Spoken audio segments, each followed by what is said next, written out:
Boa noite. Começa agora o Panorama Domingo. Boa noite a você, boa noite, Fernando. Boa noite, Elaine. Que bom dividir aqui a bancada com você, viu? Muito obrigada aí. E meus parabéns. Obrigada. Pelo seu aniversário, felicidades. É bom trabalhar aqui no dia do aniversário, é sempre bom. E ter a sua presença também conosco é bem importante. A gente agora vai conferir os assuntos que foram destaques neste final de semana.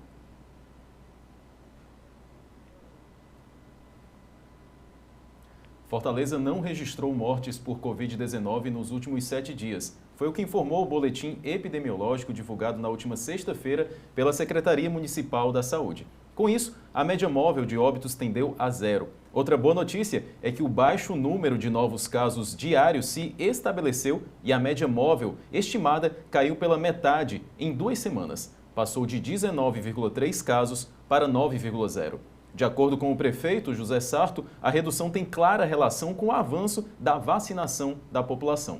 Mais detalhes você pode conferir no nosso portal www.uotimista.com.br.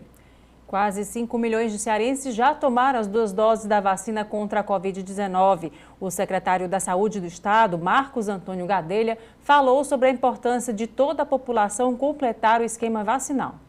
Eu estou aqui para passar 2 mensagens para o cidadão e cidadã cearense. A primeira mensagem diz respeito a um alerta. Alerta que existe ainda o risco da ocorrência da terceira onda. Mas que o Estado do Ceará ele tem trabalhado fortemente para que isso não ocorra. Como? Trabalhando para disponibilizar vacina para todo o cidadão cearense. Então existe vacina disponível para você, cidadã cearense que ainda não se vacinou ou que não completou o esquema de vacinação. E a segunda mensagem é de uma convocação, de convocar todo cidadão cearense, toda cidadã cearense, todo gestor, de sensibilizar as pessoas que precisam completar o esquema de vacinação. Porque a probabilidade da ocorrência da terceira onda, ela vai diminuir bastante se a gente tiver um maior número de pessoas vacinadas, um maior número de pessoas vacinadas com esquema de vacinação completo e se a gente fizer isso de uma forma mais rápida possível. E chegou hoje ao Brasil um lote com 1.200.000 doses da vacina da Pfizer contra a Covid-19. O desembarque da carga ocorreu no aeroporto de Viracopos, em Campinas, São Paulo. Essa é a 14ª entrega dentro do segundo contrato com a farmacêutica para o fornecimento de 100 milhões de doses do imunizante até dezembro. A fabricante da vacina já entregou 100 milhões de doses previstas no primeiro termo assinado com o governo federal.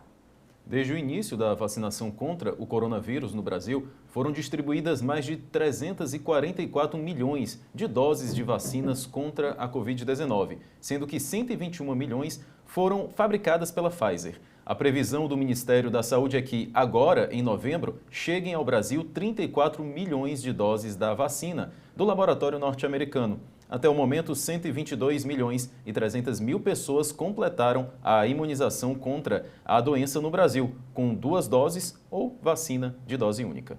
E vários países já exigem um comprovante de imunização contra a Covid-19. No Brasil, alguns municípios também adotaram a ideia do passaporte da vacina para certas atividades. 3 projetos foram apresentados no Senado com essa previsão. O governo federal é contra. Por causa do avanço da vacinação e com menores restrições à circulação de pessoas, vários países começaram a abrir as portas para o turismo com exigências como comprovante de vacina. Vários municípios brasileiros também já estão aderindo à ideia de um passaporte da vacina para permitir que pessoas imunizadas tenham acesso livre a shows, feiras, congressos, eventos e outros ambientes com aglomerações. De acordo com a Confederação Nacional dos Municípios, cerca de 250 cidades, 13,4% do total, já estão adotando a exigência. O infectologista Julival Ribeiro defende a medida. Sou totalmente favorável, sobretudo em espaços abertos ou públicos, com aglomerações e em locais fechados, visto que a variante Delta ela transmite muito mais do que as cepas anteriores, sobretudo em locais fechados e aglomerados e sem ventilação. Mas o tema não é unanimidade. O presidente Jair Bolsonaro, que ainda não se vacinou, tem alegado que a adoção do passaporte da vacina é uma medida discriminatória e fere o direito de locomoção das pessoas. O governador Ibanez Rocha, do Distrito Federal, já avisou que não pretende adotar a medida. Já nas cidades do Rio de Janeiro e São Paulo, o passaporte sanitário já está em vigor. Uma portaria publicada pelo Ministério do Trabalho no dia 1º deste mês proíbe que as empresas exijam dos funcionários o comprovante de vacina.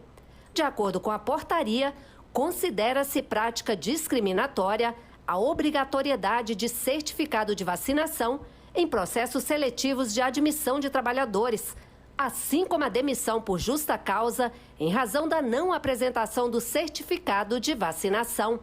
Nós temos tido notícias de empresas e também de áreas do setor público que estão demitindo pessoas ou ameaçando de demissão ou não contratação para as pessoas que não apresentarem o certificado de vacinação contra o Covid. Primeiro, tanto a Constituição brasileira quanto a consolidação das leis do trabalho não fazem essa exigência. Ao contrário, há o livre-arbítrio, há uma decisão que é de foro íntimo de cada pessoa. O Brasil fez um grande esforço através do governo do presidente Jair Bolsonaro. O Brasil já é o 3º país que mais vacina do mundo. Agora, a escolha de que se vai ou não receber a vacina pertence apenas ao cidadão ou à cidadã. 9 centrais sindicais divulgaram uma nota conjunta contra a portaria do governo federal. Segundo as centrais, tirar a obrigatoriedade do trabalhador de se vacinar cria um ambiente de insegurança e desproteção sanitária. Eles defendem na nota que, ao contrário de uma ação autoritária, a obrigatoriedade da vacinação se baseia na responsabilidade de cada um com o coletivo, sendo desta forma uma ação democrática. No Senado, pelo menos 3 projetos prevêem tornar obrigatório o comprovante de vacinação. Um deles, do senador Carlos Portinho, já foi aprovado pelos senadores e aguarda análise da Câmara. O texto cria o Passaporte Nacional de Imunização e Segurança Sanitária. O documento vai permitir que pessoas vacinadas ou que testaram negativo para a Covid-19 circulem em espaços públicos ou privados onde há restrição de acesso. É muito ruim para o país, na nossa federação, que quase 5 mil municípios, imagina que cada um decrete, emita um decreto sobre essa questão. É preciso uma legislação nacional, uma legislação que permita, inclusive, a chancelaria homologar com outros países o nosso certificado. O Conect SUS, ele já é essa ferramenta do Ministério da Saúde, já tem, inclusive, a sua tradução para várias línguas. O projeto nasce para justamente evitar as restrições, abrandar, para que pessoas vacinadas e testadas negativas não se submetam a restrições naturais àqueles ainda não vacinados e que preserve, inclusive, a saúde desses que ainda não se vacinaram. Um outro projeto apresentado pelo senador Jader Barbalho exige o comprovante de vacina nas escolas públicas e privadas para o retorno às aulas ou a continuidade das aulas presenciais. A obrigatoriedade de apresentação do comprovante para a admissão no serviço público é o que estabelece uma outra proposta, apresentada pelo senador Assir Gurgax. Um estudo publicado na última quinta-feira, dia 4, na revista Science, mostra que a proteção de 3 vacinas contra a Covid-19 utilizadas nos Estados Unidos apresentaram queda na proteção. Pfizer, Janssen e a Moderna. A proteção de 87% da vacina da Janssen caiu para 13% depois de 6 meses. A da Pfizer foi de 87% para 43% e a da Moderna de 89% para 58%. Na pesquisa que chegou à constatação dos dados, 780.225 veteranos das Forças Armadas dos Estados Unidos participaram do estudo no período de fevereiro a outubro de 2021. Apesar da queda de desempenho em prevenir infecções pelo coronavírus, a pesquisa constatou que não houve redução de proteção contra mortes por Covid-19. Além disso, o estudo concluiu que a variante Delta foi responsável pela redução da proteção dos imunizantes. Depois do João 23, outro bairro da cidade recebeu uma unidade do Complexo Mais Infância. A inauguração foi realizada na última sexta-feira. Complexo Social Mais Infância Padre Caetano, aqui no bairro Cristo Redentor, é o segundo equipamento do tipo entregue pelo governo do estado neste ano. O investimento total é de mais de 4 milhões de reais. E a expectativa é de que 800 pessoas por mês sejam contempladas com os projetos que são desenvolvidos aqui. Atividades culturais, artísticas, esportivas e capacitação profissional. A ideia é abraçar a criança e a família dessa criança. Então, com a criança vem o pai, vem a mãe, vem o irmão, vem os avós. E a gente quer abraçar toda a família aqui do Cristo Redentor. E que o aluno possa estudar um horário na escola e o outro horário aqui no Complexo Mais Infância. Só assim teremos uma Fortaleza, um Ceará mais alegre, mais feliz, mais dinâmico. Né? E é isso que a gente precisa para nossa comunidade, nosso espaço, nossa nação. Nós estamos olhando aqui para o início, para as crianças cearenses, para as crianças de Fortaleza. Para mim, isso é das coisas mais importantes que eu, que o Sato, que a Aunélia, que a Isolda, que todos nós estamos fazendo. Não é um resultado que aparece imediato, mas é um resultado que vai trazer efeitos e resultados no futuro e as gerações futuras do estado do Ceará. Nós vivemos ainda num país muito desigual e muita injustiça. Nós temos que sempre nos indignar com isso. E o nosso papel, enquanto governador, enquanto prefeito, enquanto Estado, é olhar para essas pessoas que precisam do apoio do poder público aqui de Fortaleza e do estado do Ceará. O governo do Ceará anunciou a construção de novos centros de educação infantil no estado. A repórter Pamela Marinho tem as informações. 74 novos centros de educação infantil vão ser construídos nos municípios cearenses que ainda não contam com equipamentos deste tipo. Ao todo, o Ceará possui 58 SEIs já entregues, 90 estão em construção e 19 em processo de licitação. Com esses novos, o governo vai atingir a meta de que até o final de 2022, todos os 184 municípios do estado tenham pelo menos um SEI para atender as crianças com idade de creche e de pré-escola. A ideia é trabalhar para universalizar o acesso às crianças à pré-escola, às creches em todo o estado do Ceará. Isso faz parte de um planejamento que o estado tem feito, que reúne várias secretarias, Secretaria de Educação, Secretaria de Proteção Social, a Vice-Governadoria, Secretaria de Cultura, Secretaria de Saúde. É uma política que reúne, é intersetorial. E essa é uma ação hoje importante para garantir o futuro das nossas crianças cearenses. O estado do Ceará tem dado passos importantes na política da educação infantil, como, por exemplo, formação dos profissionais que lidam com essas crianças, com os professores, com os coordenadores pedagógicos, né? A criação, o lançamento, todo o material estruturado, que inclusive chegou todo o material já nas regionais de educação e no centro de educação infantil, né? Para dar suporte aos professores, né? E também os parâmetros curriculares que foram lançados, né? Ontem, inclusive, a nossa vice-governadora Isolda, né? Representantes da USP, professores, Undime, lançamos ontem, né, os parâmetros curriculares da educação infantil para promover equidade, né, e qualidade na educação infantil. Isso são passos importantes. A criação também dos articuladores da educação infantil em cada regional de educação, né, para fazer todo o acompanhamento no centro de educação infantil junto aos municípios. E hoje lançando, né, mais 74 centros de educação infantil. Né? Nós já temos, o governo do estado já entregou 67, nós temos mais de 100 em obras, né? Já em vários já prontos para serem entregues. Tem essa maratona aí, esse desafio aí com a equipe da SEDUC, né? E que bom que hoje mais 74, né? A determinação do governador é que todos os municípios cearenses tenham um centro de educação infantil, né? Naquele modelo padrão, com laboratório de informática, com o espaço lúdico, os brinquedos, né? Toda salas com ar-condicionados, climatizadas, né? Então, assim, um ambiente adequado. Uma ação como essa fortalece a política da educação do Estado do Ceará e chegando com mais efetividade nos mais novinhos, né? Nas crianças que vão ser atendidas em creche, na modalidade creche e educação infantil.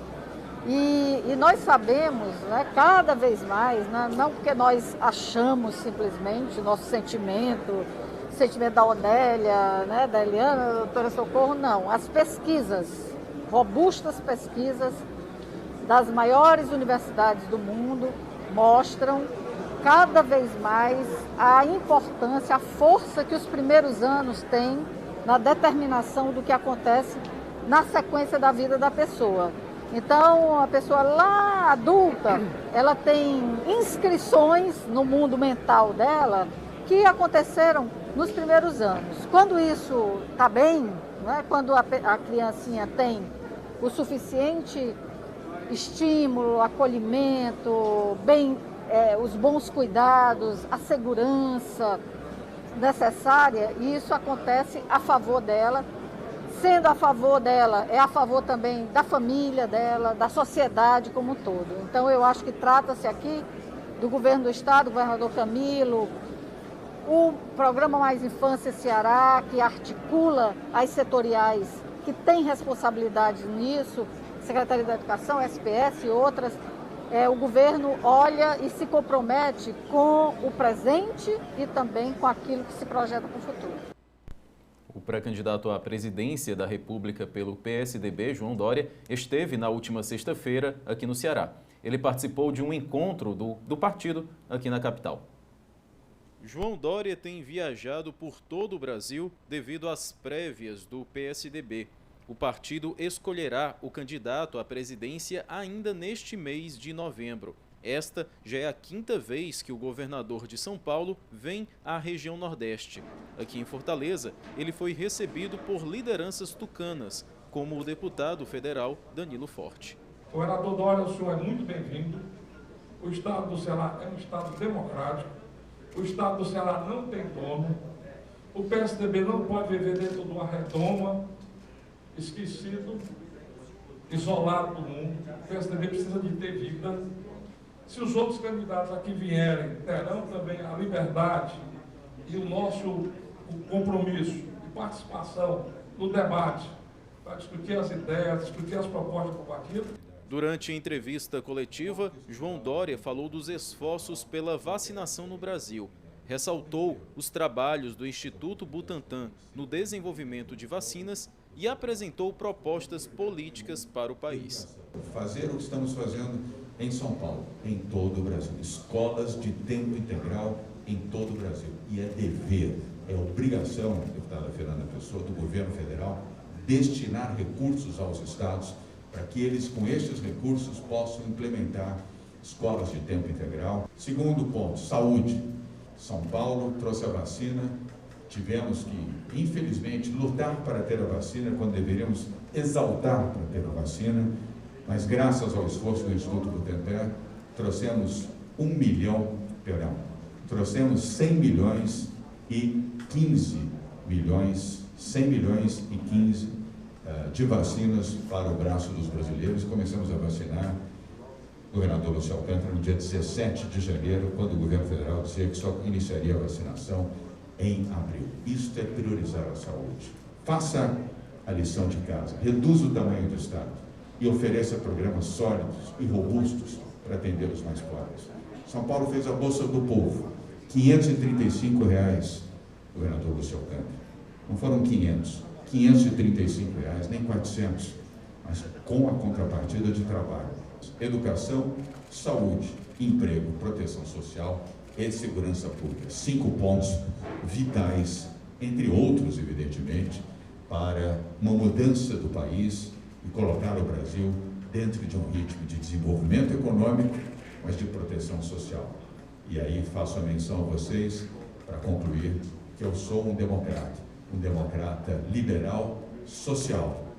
Sim, liberal porque acredito na economia de mercado, mais privado e menos público, mas social também. Enquanto vivemos num país onde há pobreza, e a pobreza em intensidade, Não é possível imaginar que cabe ao setor privado cumprir o papel que não é dele. É do Estado a sua função de atender, proteger e amparar os mais pobres do nosso país. O Ceará é o 17º estado visitado por João Dória durante as prévias do PSDB. Após cumprir agenda em Fortaleza, ele viaja para Salvador e retorna para São Paulo no final do sábado, dia 6. O Senado aprovou o projeto que proíbe qualquer tipo de discriminação por orientação sexual no ato da doação de sangue. O texto segue para análise na Câmara dos Deputados. O autor do projeto, o senador Fabiano Contarato, questionou a exigência de 12 meses de intervalo para que homens que tivessem relações sexuais com outros homens pudessem doar sangue. De acordo com o parlamentar, a proposta busca impedir a utilização de um critério sem base científica que cause preconceito a um grupo social. O Supremo Tribunal Federal já considerou a exigência inconstitucional. Cabe ao Congresso, sempre em mora com os direitos das populações vulneráveis, fazer seu dever de casa, ainda que tardiamente, convertendo em lei o que já decidido pelos tribunais brasileiros. O Poder Judiciário está empurrando o Brasil para o progresso diante da nossa inação, de nossa omissão, de nossa covardia, de nossa letargia, porque, infelizmente, nós aqui temos que fazer essa meia-culpa, porque nós estamos deixando toda essa população deitada eternamente em berço esplêndido. O governo não pode tratar a comunidade LGBTQIA+, como um grupo formado por pessoas que representam perigo à saúde pública. Não se pode restringir a qualquer grupo o direito de ser solidário, o direito de participar ativamente da sociedade, o direito de ser como se é. Não podemos deixar que atos como estes continuem vigendo em nosso país.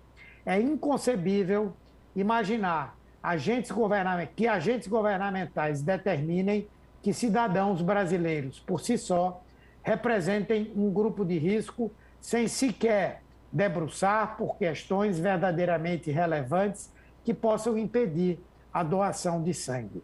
Os parlamentares também aprovaram um texto que trata do programa de estímulo ao crédito voltado para microempreendedores individuais, empresas de pequeno porte e produtores rurais. Pelas regras, os bancos podem emprestar os valores, mas precisam assumir integralmente os riscos, sem garantia da União. Em contrapartida, podem gerar crédito presumido até 2026. Se estima que, através desse crédito presumido que está se oferecendo às instituições financeiras, é possível incorporar ao capital das instituições financeiras algo como 40 bilhões de reais.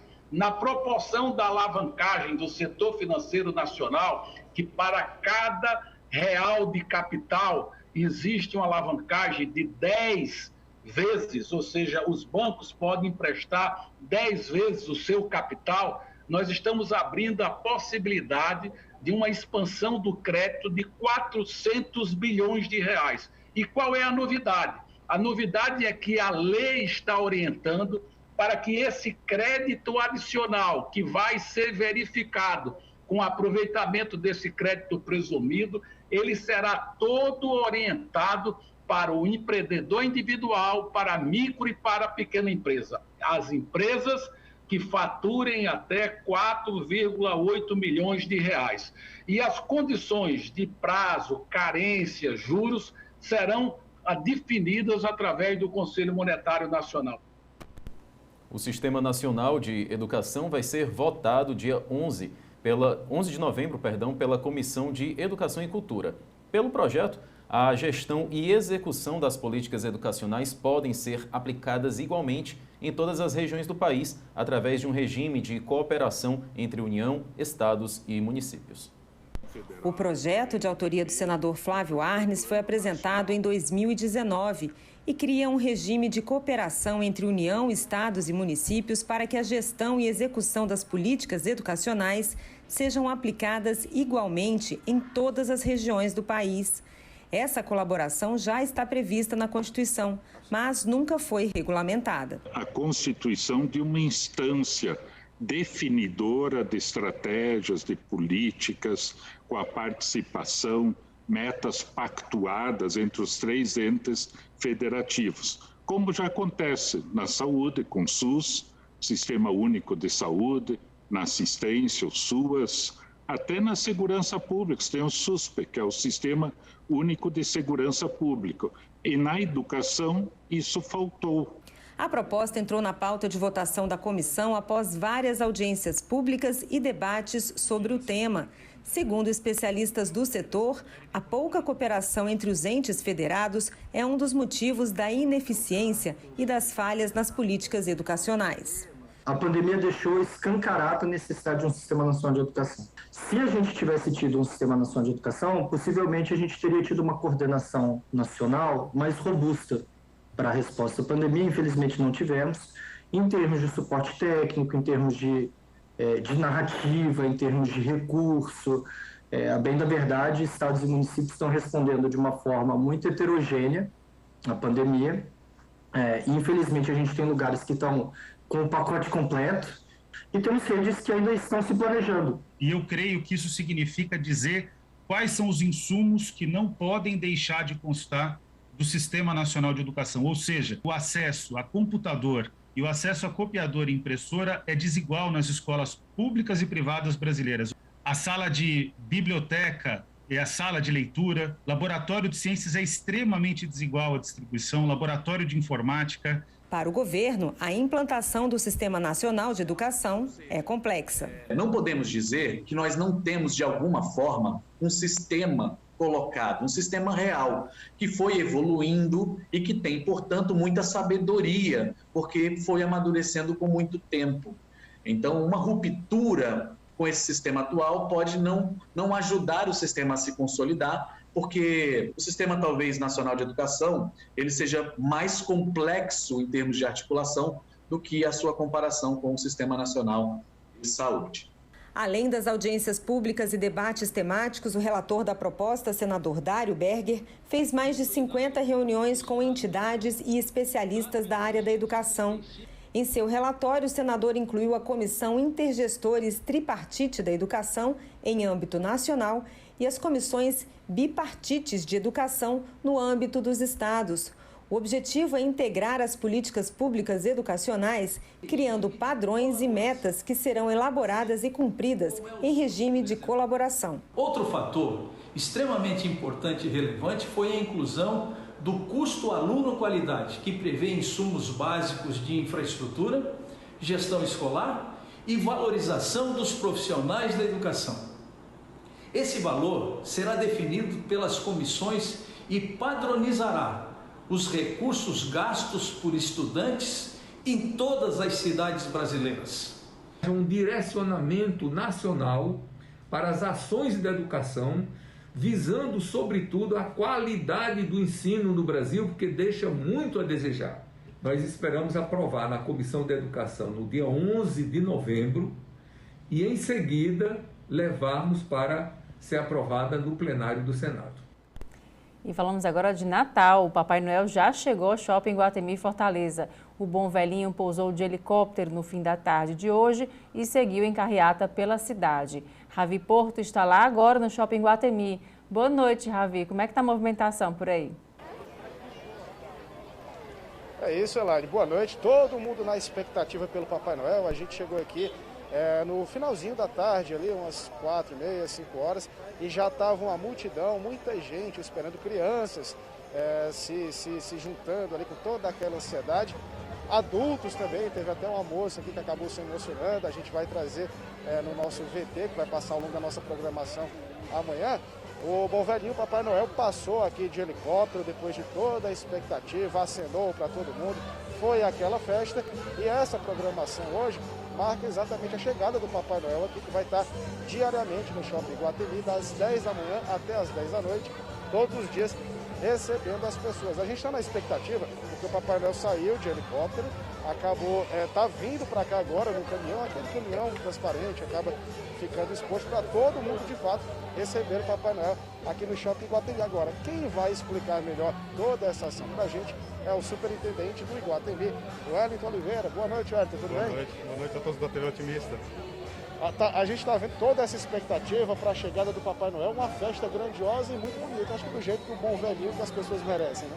Exatamente, totalmente o Natal do Iguatemi, a gente sempre prepara muito carinho, é a nossa principal festa, a nossa principal celebração durante o ano, é um planejamento que ocorre durante todo o ano e esse ano não poderia ser diferente, realmente tem bastante gente, nós ainda, esse ano infelizmente ainda não conseguimos fazer o nosso tradicional, com apresentação teatral, reunindo aí mais de 10 mil pessoas, mas a gente também tem que fazer algo muito especial. Então, fizemos esse sobrevoo e daqui a pouco o Papai Noel passa aqui no seu trenó de 4 rodas para fazer a festa e daqui ele continua rodando a cidade, levando alegria, levando emoção para toda a família, para toda a criançada. A partir dessa segunda-feira, o Papai Noel vai estar aqui recebendo as pessoas. Onde é que ele vai ficar localizado? Qual o horário que as pessoas podem vir? Então, e a partir de amanhã o Papai Noel vai estar no shopping de 10 da manhã às 10 da noite, na praça, lá próxima à loja da Centauro, um espaço todo especial, decorado, especialmente para ele receber toda a criançada, com todo cuidado, com todo carinho, que ainda é necessário. Agora, a gente ainda está em pandemia, né? A gente está com uma situação mais confortável por conta da vacinação.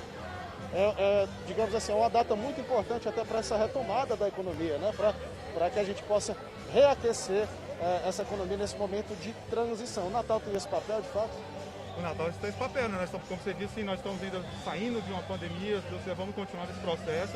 Temos que ter ainda todo o cuidado, e estamos tendo esse cuidado todo.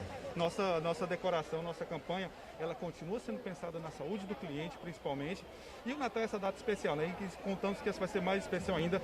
Nós estamos com a economia voltando, as vendas acontecendo, as pessoas voltando a frequentar os shoppings com o avanço da vacinação.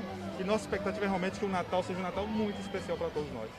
É isso, então fica todo mundo atento aí, até o dia do Natal, a partir de amanhã, Papai Noel aqui no Shopping Iguatemi, no piso L1, ali em frente à loja Saraiva, Centauro, aquela praça que tem por ali. Muita gente aqui, eu vou pedir para o Zé Melo até mostrar, muita gente aqui segue esperando o bom velhinho, porque as pessoas já viram ele de helicóptero, mas estão esperando agora ele voltar para cá, dessa vez num caminhão todo decorado, e vai dar aí início às comemorações de Natal no Shopping Iguatemi. A gente sabe que é uma festa muito bonita, o Natal sempre vem com muita decoração.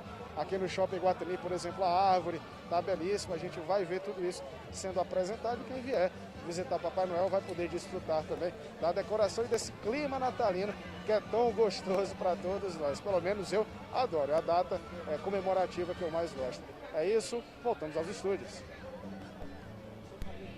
Muito, viu, dessa data, é uma data inesquecível, assim, desde a época de infância até hoje, né? Quem é que não gosta de ver o Papai Noel chegando? É isso. Obrigada, Ravi. Obrigado. E agora a gente vai para o intervalo e volta em instantes.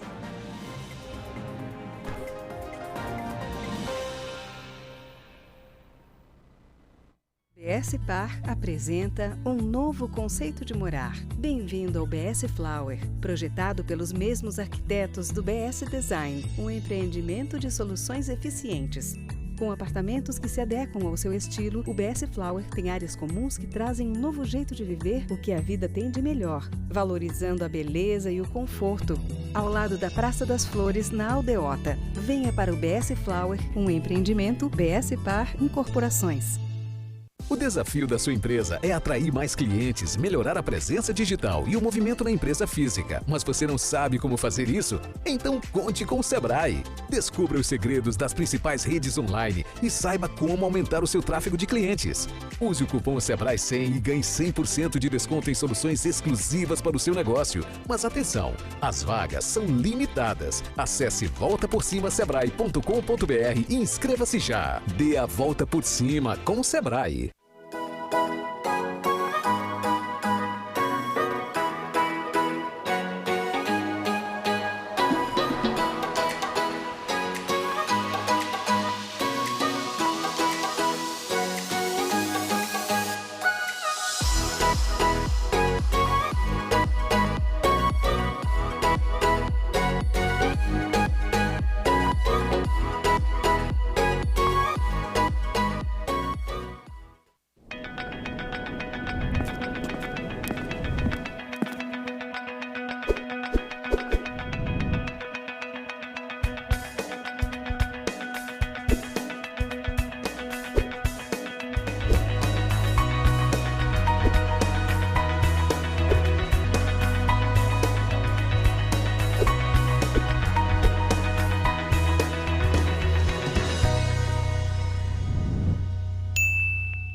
Pigalle agora é Peugeot e Citroën. Novo Peugeot 208 por 67.900. Cactus com parcela de R$ 99,00 até 2022. Bônus de até 10 mil. Recebemos seu carro pela tabela FIP. Pigalle, Avenida Washington Soares, 2271. Variedade, preço baixo, pode vir que é certeza. Eu tô curtindo, eu tô amando o Centro Fashion Fortaleza. Olha o look, monta o look, mostra o look. É Centro Fashion Fortaleza. Tem atacado, tem varejo, em qualquer quantidade. É Centro Fashion Fortaleza, mais vantagem de verdade. Olha o look, monta o look, mostra o look. É Centro Fashion Fortaleza. Olha o look, monta o look, mostra o look. É Centro Fashion Fortaleza. Centro Fashion Fortaleza, moda em qualquer quantidade.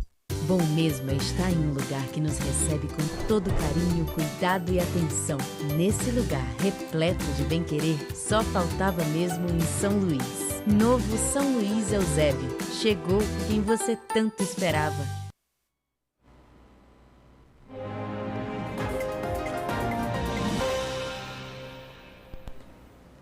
Estamos de volta e várias dezenas de pessoas ficaram feridas nesta sexta-feira em Bagdá, capital do Iraque, em confrontos entre a polícia e simpatizantes de grupos pró-Irã. Simpatizantes pró-Irã entraram em confronto com forças de segurança iraquianas em Bagdá nesta sexta-feira. O conflito ocorreu durante um protesto contra os resultados das eleições legislativas de 10 de outubro. Dezenas de apoiadores da influente coalizão de ex-paramilitares Rashid al-Shaabi ficaram feridos no episódio. Os manifestantes lançaram objetos na polícia e bloquearam 3 dos 4 acessos à chamada Zona Verde da capital, antes de serem dispersados com tiros para o alto. A Zona Verde é um complexo mantido sob forte esquema de segurança, onde estão localizados a Embaixada dos Estados Unidos e a Comissão Eleitoral iraquiana. Os resultados preliminares das eleições apontam para um forte retrocesso do braço político do Rashid al-Shaabi. Os líderes do grupo e apoiadores afirmam que o pleito foi uma fraude e anunciaram que vão recorrer dos resultados finais, que vão ser conhecidos nas próximas semanas. O Ministério da Saúde informou 125 feridos, entre eles 27 manifestantes e 98 policiais. Não houve registro de mortes. O gabinete do primeiro-ministro Mustafa al-Kazimi ordenou uma investigação exaustiva sobre os fatos desta sexta. Prossegue até o dia 11 de novembro o feirão Serasa Limpa Nome, evento que permite aos endividados negociar com mais de 100 empresas de diversos setores condições melhores para quitar as dívidas. A projeção para esse ano é que os descontos cheguem a até 99%, inclusive com opções de parcelamento sem juros. As negociações podem ser feitas em canais digitais e também nas agências dos Correios de forma presencial. Mais informações no nosso portal www.uotimista.com.br. A COP26 discutiu as mudanças climáticas e estratégias para a preservação do meio ambiente. Sobre isso, a jornalista Pamela Marinho conversou aqui no estúdio com o doutor em administração e professor titular do programa de pós-graduação em administração da Unifor, Sérgio Forte. E na semana em que líderes mundiais se reuniram para discutir as mudanças climáticas, falar sobre preservação do meio ambiente e sustentabilidade está em alta, tema que já tem lugar de destaque dentro do programa de pós-graduação em administração de empresas da Universidade de Fortaleza, que está inclusive com inscrições abertas. E sobre isso, a gente recebe aqui no estúdio o doutor em administração e professor titular do PPGA da Unifor, Sérgio Forte. Olá, bom dia, tudo bem? Muito bom dia a todos. Primeiro, né, além de professor titular, o senhor foi quem fundou, foi quem criou, né, esse programa de pós-graduação. Queria que o senhor explicasse a ideia dele, do que é que, né, o que é que os estudantes focam nesse programa. Ok, o programa de pós-graduação em administração da Unifor, ele foi fundado em 1995 e começou com mestrado e depois incorporou o doutorado.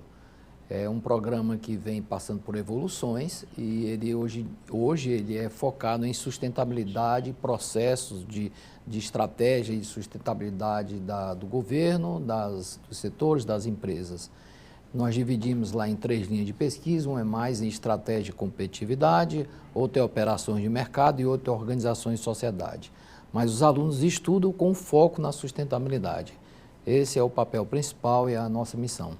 Inclusive, é o tema que está mais em alta do que nunca, né? Aí a gente vê a evolução das questões climáticas aí piorando e é papel de todo mundo contribuir de alguma forma e as empresas também.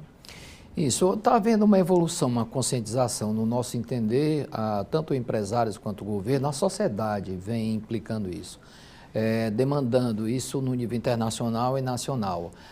Nós temos várias experiências aqui na construção civil, com foco na construção verde, e o próprio governo ele tem essa fonte de financiamento para isso. O Banco do Nordeste é uma grande fonte de financiamento para isso.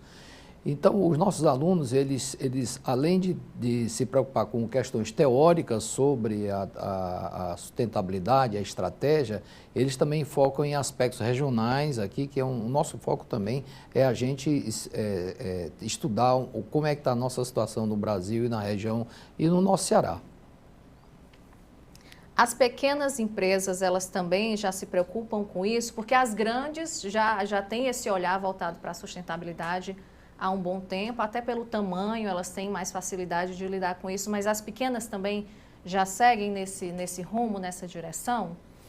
Há uma grande dificuldade ainda em função, eu não diria de má fé ou de falta de cultura para isso, mas existe uma evolução para isso. A gente sente que as pequenas empresas, mas as pequenas empresas ainda têm problemas, até por causa da pandemia, de problemas financeiros, de problemas de estoques, de compra de material, os preços estão muito caros. Então, há problemas assim, mais emergentes. É como se, às vezes, a gente pensa que a pequena empresa vai deixar isso de lado e focar mais em aspectos operacionais para ela tocar o dia a dia dos negócios. Mas ela também é demandada pela sociedade e pelas leis. Então, ela não pode fugir dessa premissa. Mas eu noto, a gente vem pesquisando bastante, a gente vê que há uma grande evolução.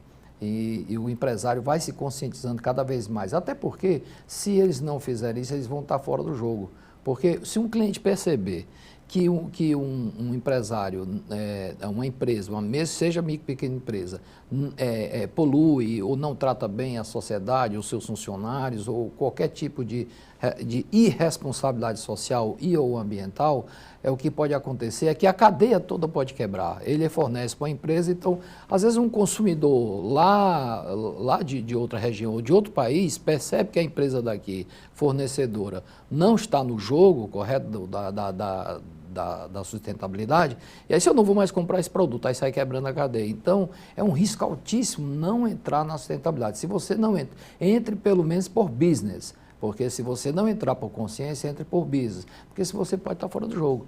Então, é uma questão de estratégia. E o consumidor está de olho nisso na hora de procurar ali com quem vai manter suas relações de consumo? O consumidor já procura saber também desse histórico e de como as empresas estão nesse sentido? Sim, até porque a própria internet ajudou muito isso. Então ele pesquisa, ele sabe, ele compara preço, ele compara o que é bom, o que é ruim, quem é bom, aqueles comentários que tem na internet.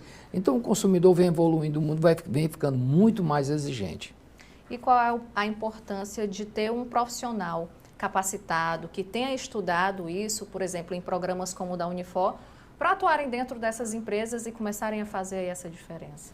Bem, a gente poderia dizer assim, por que fazer um mestrado, né? Fazer um mestrado hoje em dia. A pessoa com mestrado, ela tem algumas novas janelas. Ela pode ensinar numa universidade nos programas de especialização, pode ensinar nos programas de graduação e programas tecnológicos, pode também apoiar professores doutores em pesquisas maiores dentro das empresas. Nas empresas públicas, quando você tem um mestrado, às vezes aumenta o salário, porque um novo nível, né? Um novo nível lá no conceito de mestrado. Pode também trabalhar como consultoria. Algumas editais de consultoria exigem, numa fase da consultoria, a titulação da equipe. Então, quanto mais nível de mestre, melhor. Então, e ainda pode se candidatar ao doutorado, porque o professor doutor pode ensinar no mestrado, né? E a gente nota que também a gente cada vez mais está se inserindo com os chamados stakeholders, tanto na Federação de Indústria quanto o governo. Essas pessoas vão ficar mais capacitadas para prestarem consultorias para as instituições e empresas. E na empresa pequena, um profissional que tenha uma cultura de pesquisa, de saber usar, porque informações tem muitas. A gente vê na internet que é um mundo, a gente fica assim meio maluco, mas saber pesquisar, saber tratar esses dados, saber interpretar determinadas informações, estatísticas que a gente vê em toda a mídia e saber se aquilo tem uma veracidade, se aquela metodologia foi boa, porque não é porque a gente X% fez isso, mas como foi a metodologia. Então, o pesquisador, ele começa a se capacitar profissionalmente para entender melhor um fenômeno chamado informação para a tal da tomada de decisão. Muito importante. E para esse profissional, como o senhor falou, abre aí esse leque de oportunidades para trabalhar, não só aqui, como também, né, quem tiver planos aí de trabalhar no exterior, que busca muito, né, tem muito esse foco dos profissionais, o mais capacitado possível. Isso. A gente tem lá no nosso programa algum double degree com a Alemanha, a gente tem sempre pesquisa, a própria CAPES do MEC solicita que os programas rumem à internacionalização. Então, a gente tem vários professores internacionais que fazem pesquisas com a gente. A gente dá os dados daqui, eles dão os dados de lá, a gente mistura, faz comparação, e aí essa interação, essa rede aqui é bacana. E aí isso pode viabilizar doutorados no exterior, pode viabilizar até a sua colocação no exterior, porque você fica conhecido. E os professores lá fora, diferente às vezes os professores daqui, não são focados só em universidade, eles são focados em empresas.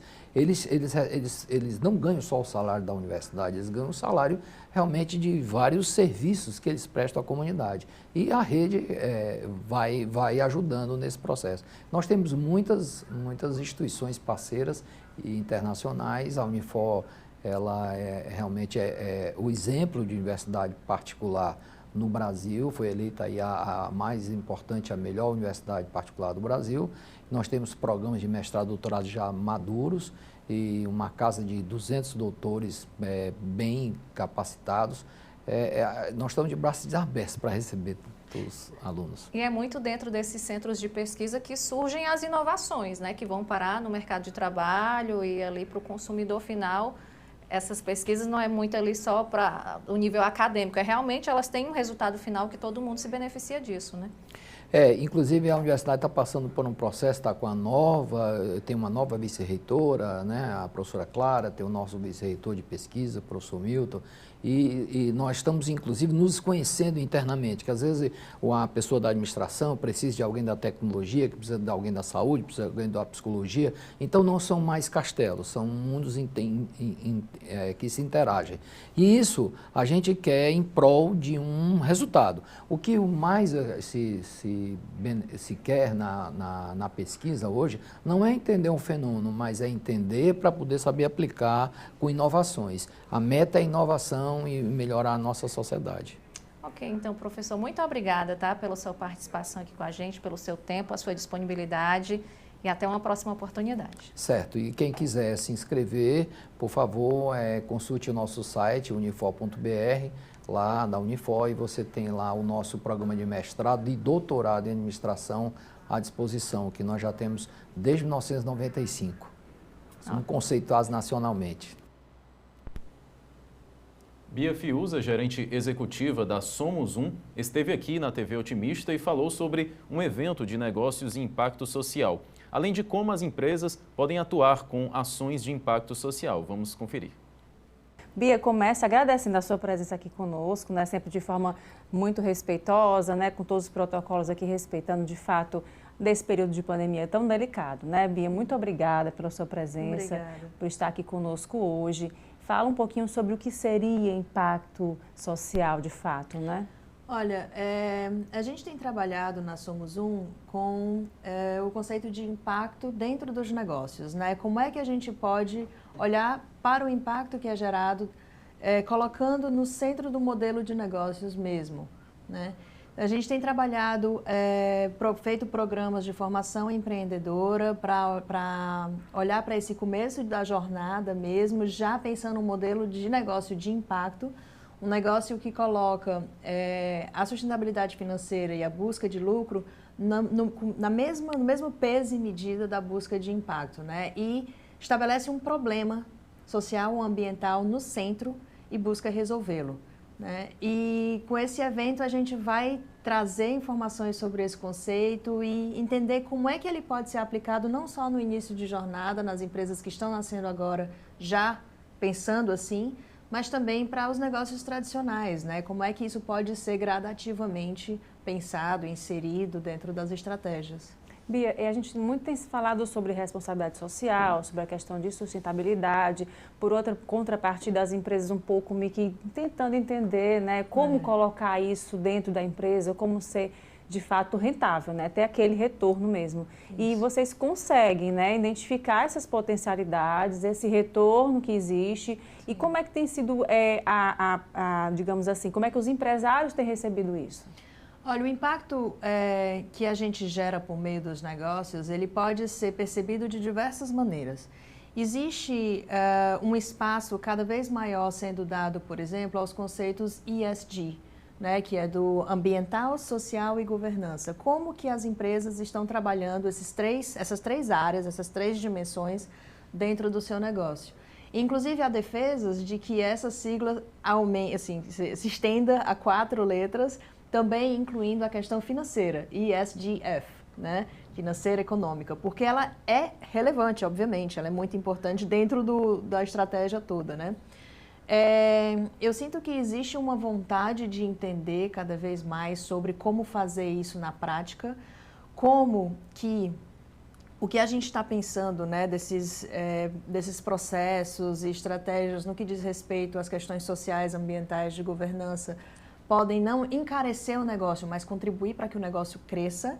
E a gente está entendendo que existem formas cada vez mais práticas, cada vez mais reais, né, de olhar para o impacto e trazer isso para dentro da estratégia, de forma a fazer o negócio se tornar mais resiliente, né, ter mais aceitação de mercado e conseguir escalar de uma forma diferenciada, né? E para além do ESG, o que a gente busca trabalhar aqui com a Somos Um e esse conceito que talvez seja um pouco menos, esteja menos em evidência um pouco, talvez, é o dos negócios de impacto mesmo, né? O ESG, ele funciona muito bem, ele é excelente para os negócios tradicionais que estão buscando dar passos para melhorar o seu impacto. E o mercado financeiro, inclusive, está olhando muito para esses conceitos, entendendo que investimentos em empresas que já trabalham ESG são investimentos que correm menos riscos, né? Porque são empresas mais resilientes, são empresas que estão levando em consideração todo o seu entorno, né? Todas as partes interessadas e não somente seus acionistas. Mas o modelo de negócio de impacto, para além disso, sugere que a gente possa colocar no centro da mesa, assim, no centro da questão, um problema social e ambiental a ser resolvido, né? E que o modelo de negócio, o negócio em si, trabalhe para resolver esse problema. Gere lucro, gere receita, se essa for a opção, distribua os dividendos, né, e parte desse lucro, como qualquer empresa tradicional faz, mas que ela não olhe só para a busca de retorno financeiro como o grande objetivo a ser alcançado, que ela tenha essa necessidade de gerar um impacto positivo sobre aquele problema tão forte em todas as suas decisões quanto a busca de resultado financeiro, né? Essa que é a nossa grande questão. Bia, e aqui as ações voltadas aqui no estado do Ceará, quais são as que já apresentaram êxito, né? Quais são as que estão encaminhadas ainda junto a esse pensamento? Nós temos alguns cases de empresas que são interessantes aqui, que já nasceram com esse propósito. Não é uma que a gente gosta muito de falar, é a Muda Meu Mundo. Uma empresa que nasceu há alguns anos, de uma empreendedora assim, aguerrida, que é a Priscila Veras, e que nasceu com a ideia de trabalhar a evolução, enfim, a melhoria da qualidade de vida dos agricultores, dos pequenos agricultores familiares, né, no interior do Ceará. Porque o que ela percebeu é que os agricultores, mesmo produzindo, mesmo vendendo toda a sua produção, não conseguiam sair de um ciclo de pobreza, né?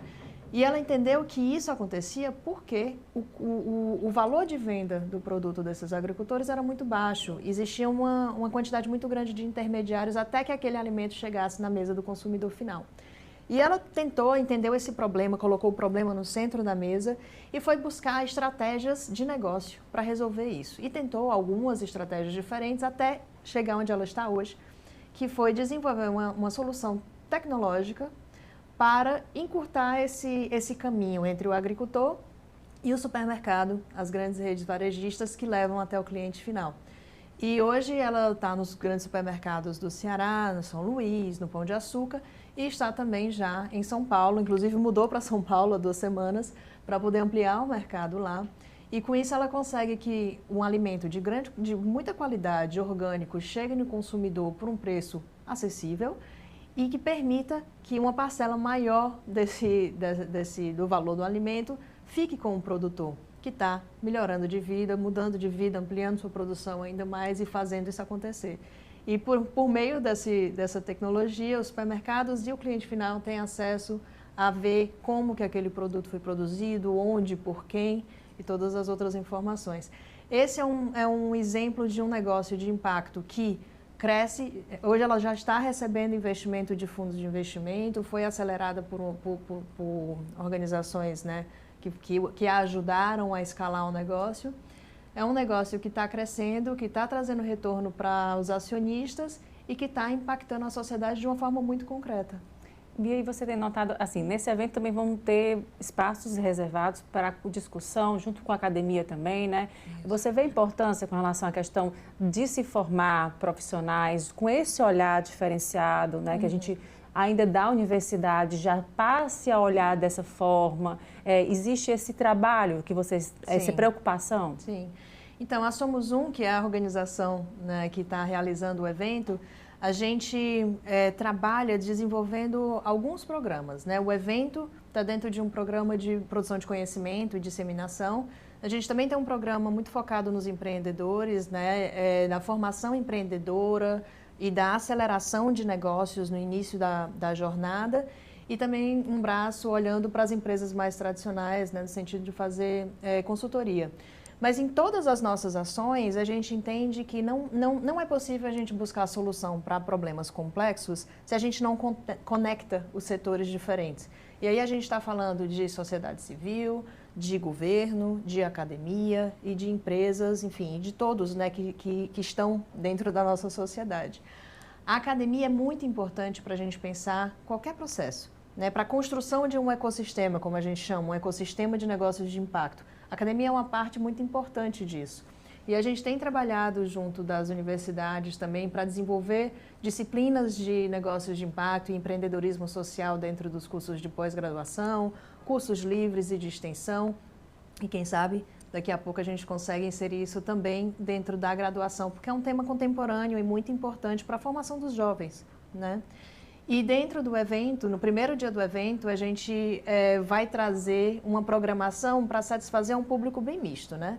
Nós vamos ter debates focando no público da academia, de pesquisadores, empreendedores, estudantes. A gente vai ter discussões que incluem também uma reflexão sobre o papel do poder público e da gestão pública nesse fortalecimento do ecossistema e dos gestores do terceiro setor, que é uma área, né? Apesar de hoje o terceiro setor se apoiar muito nas doações, né? E nesse modelo de receita, esse também é um setor que pode desenvolver negócios sociais e negócios de impacto como uma estratégia de geração de receita para atingir os seus objetivos de impacto. Bia, a gente fala assim em sociedade civil, fala em terceiro setor, mas não pode esquecer a questão de... Tudo é política, né? A questão política também. Como é que tem sido as discussões junto com os políticos, deputados, enfim, né, vereadores, com relação à questão de se pensar leis, regramentos, né, de se pensar alguns avanços nas leis, com relação à questão de se proteger, de pensar um pouco sobre como trabalhar isso na sociedade? Olha, é interessante você trazer isso, porque é muito importante, né? Você pensar, para a gente ter um ambiente onde os negócios de impacto sejam estimulados, a gente precisa que esse ambiente seja favorecido pelas políticas públicas. E no Ceará, há poucos meses, foi aprovada uma lei chamada N-Impacto, que é uma lei que está sendo trabalhada em vários estados, já foi aprovado em 6 ou 7 estados do Brasil. E essa lei nos leva, assim, nos obriga agora a criar um comitê com pessoas de diferentes setores da economia, né? E aqui no Ceará já está vindo gente das associações representativas, como CDL, FIEC, empreendedores também, pessoas do setor público, pessoas do empresariado, para montar um comitê que vai discutir e propor políticas públicas de apoio aos negócios de impacto. Políticas de desenvolvimento de ações, né, para os empreendedores, ou de facilitação para a abertura de negócios, ou enfim, aí são coisas que vão surgir a partir desse comitê. Mas sim, isso é um passo imprescindível, né? Porque se a gente não cria um ambiente favorável para que isso floresça, é muito difícil a gente conseguir avançar.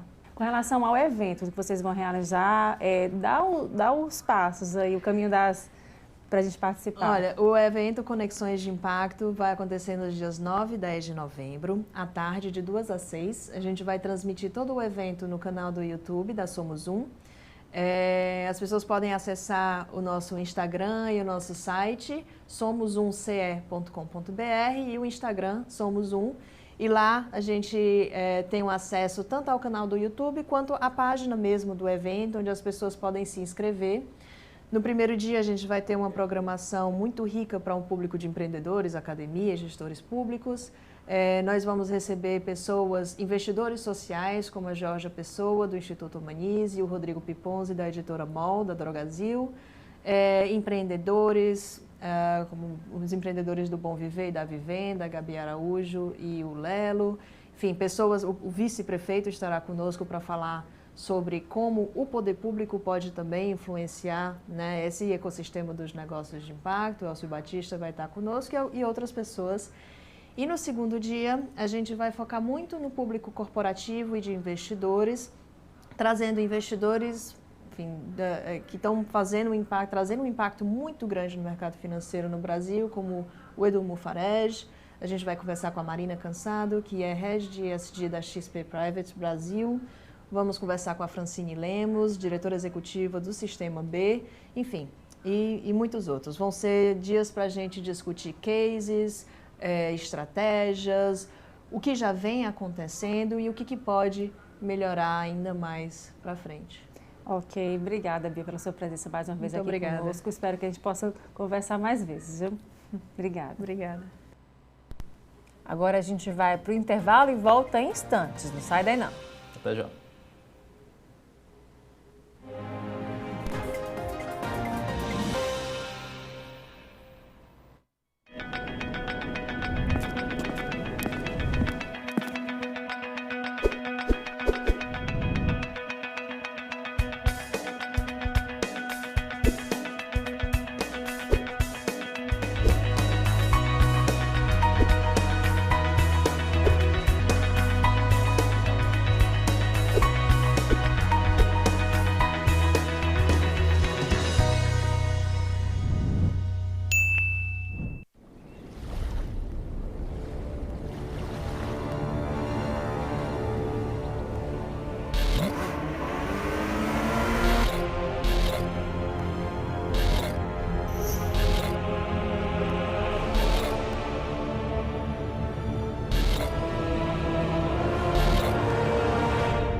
Ready, aim, fire.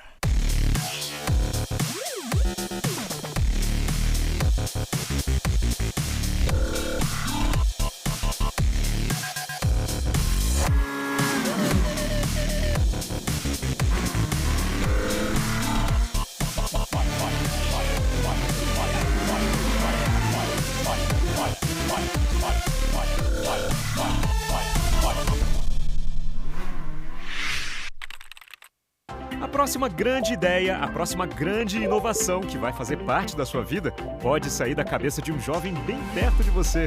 Chegou o Juventude Digital, um programa da Prefeitura que vai dar aquela força para os nossos jovens entrarem no mundo da tecnologia. Tem eventos, cursos, parcerias com empresas e muito mais. Esse ano já vamos capacitar 4.000 jovens e a partir do ano que vem, mais 12.500. Juventude Digital, conexão com as oportunidades do futuro. Prefeitura de Fortaleza.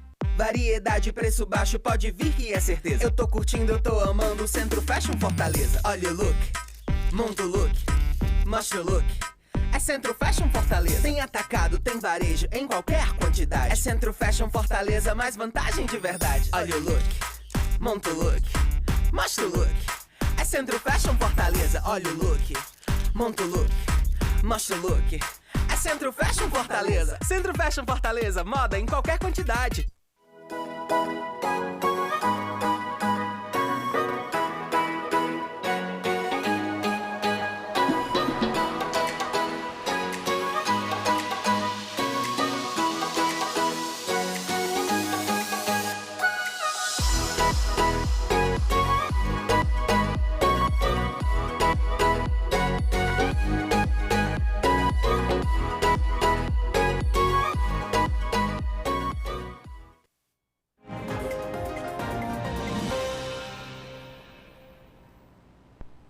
Estamos de volta. A programação especial de Natal do BS Design teve início nesta semana. O evento prossegue até o dia 17 de dezembro. O repórter Fernando Benevides esteve na abertura e traz os detalhes. Os visitantes vão poder, ao longo desse período, conferir diversas atrações artísticas, desfrutar das opções gastronômicas aqui da praça e também contemplar a decoração, a iluminação temática e tudo mais que foi preparado. Para mais informações, eu vou conversar agora com a Renata Santos, ela é superintendente da BSPar. Boa noite, Renata, obrigado pela participação em nosso telejornal. Fala para a gente, em linhas gerais, o que foi preparado para o público?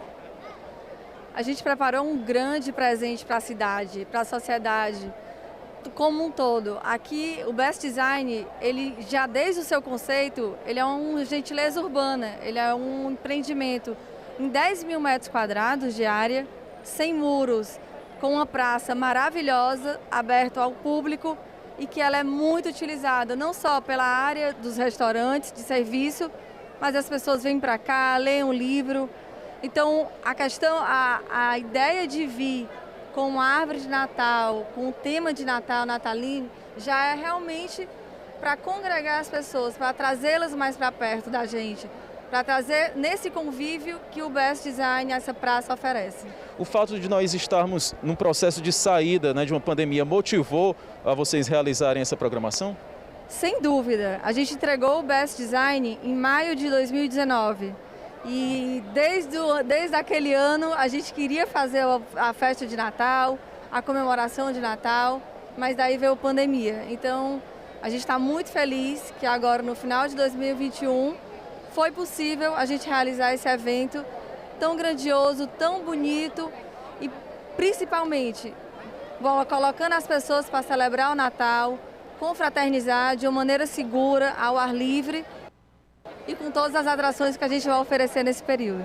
Renata, hoje é só o primeiro dia, né? Como é que está a expectativa para o evento como um todo? Expectativa fantástica, porque fora as pessoas que trabalham e vivenciam aqui no prédio do Best Design, tem muita gente da sociedade como um todo, de Fortaleza, público em geral, que frequenta o empreendimento. Então são shows ao vivo, são shows que vão ser gratuitos, aqui na praça. Toda sexta-feira a gente vai ter uma atração até 17 de dezembro, fechando chave de ouro com o Maestro Poti. Renato, como é que foi planejada a decoração, a iluminação, inclusive essa bela árvore de Natal, toda em tons de prata? Explica pra gente. Tudo isso com um planejamento muito bem feito, orquestrado aí pelo próprio Dr. Beto, presidente da BSPar, junto com a equipe de marketing do condomínio Best Design. E ele foi feito pensando nessa utilização e na comemoração do Natal. Então a árvore tem 15 metros de altura. Veio uma empresa de São Paulo, que ela é especialista em decorações grandiosas. Toda a iluminação também são de parceiros locais. Então realmente é uma coisa para ficar como destaque mesmo para Fortaleza. Perfeitamente, Renata. Agradeço bastante mais uma vez a sua participação aqui no nosso telejornal. Convido todos a participarem dessas atrações. A cada sexta-feira, até o dia 17 de dezembro, a gente vai estar com atrações aqui no Best Design. Vou citar alguns destaques da programação. No dia 19 de novembro, tem show programado de Felipe Adchafre, acompanhado de 2 pianistas e um tenor. No dia 26 de novembro, outro show também, Felipe Adjafre e convidados. E como a Renata explicou para a gente, no dia 17 de dezembro, o maestro Poti e orquestra. Todas as apresentações programadas para começar por volta das 6h30 da noite. Me sinto muito honrado de estar fazendo parte dessa programação, até porque desde junho a gente começou com a programação de piano ao pôr do sol aqui na praça, já trazendo música para esse ambiente maravilhoso. E depois desse momento tão difícil de pandemia que nós atravessamos, voltar, né, com música num momento tão especial desse realmente é maravilhoso. Agradecer aqui a todos que fazem parte do BS Design, em especial o Dr. Beto Studas. Queria aproveitar para convidar todos vocês para as minhas apresentações, dias 19 e 26, onde no dia 19 estarei fazendo uma apresentação inédita com 2 pianos e 3 pianistas. E além da programação do Pôr do Sol, que permanece de terça a quinta-feira, das 17h30 às 19 horas. O Tribunal de Justiça do Ceará comunicou o falecimento do juiz aposentado Luiz Bessa Neto. O magistrado já foi titular da primeira vara de execuções penais da capital e exerceu a função de corregedor dos presídios e estabelecimentos penitenciários da comarca de Fortaleza, cargo para o qual foi nomeado em 2015. A causa da morte não foi divulgada. O corpo foi velado e enterrado hoje. O Brasil se despediu de Marília Mendonça. Fãs se reuniram em Goiânia para o último adeus à jovem cantora de 26 anos que morreu na queda de um avião com outras 4 pessoas.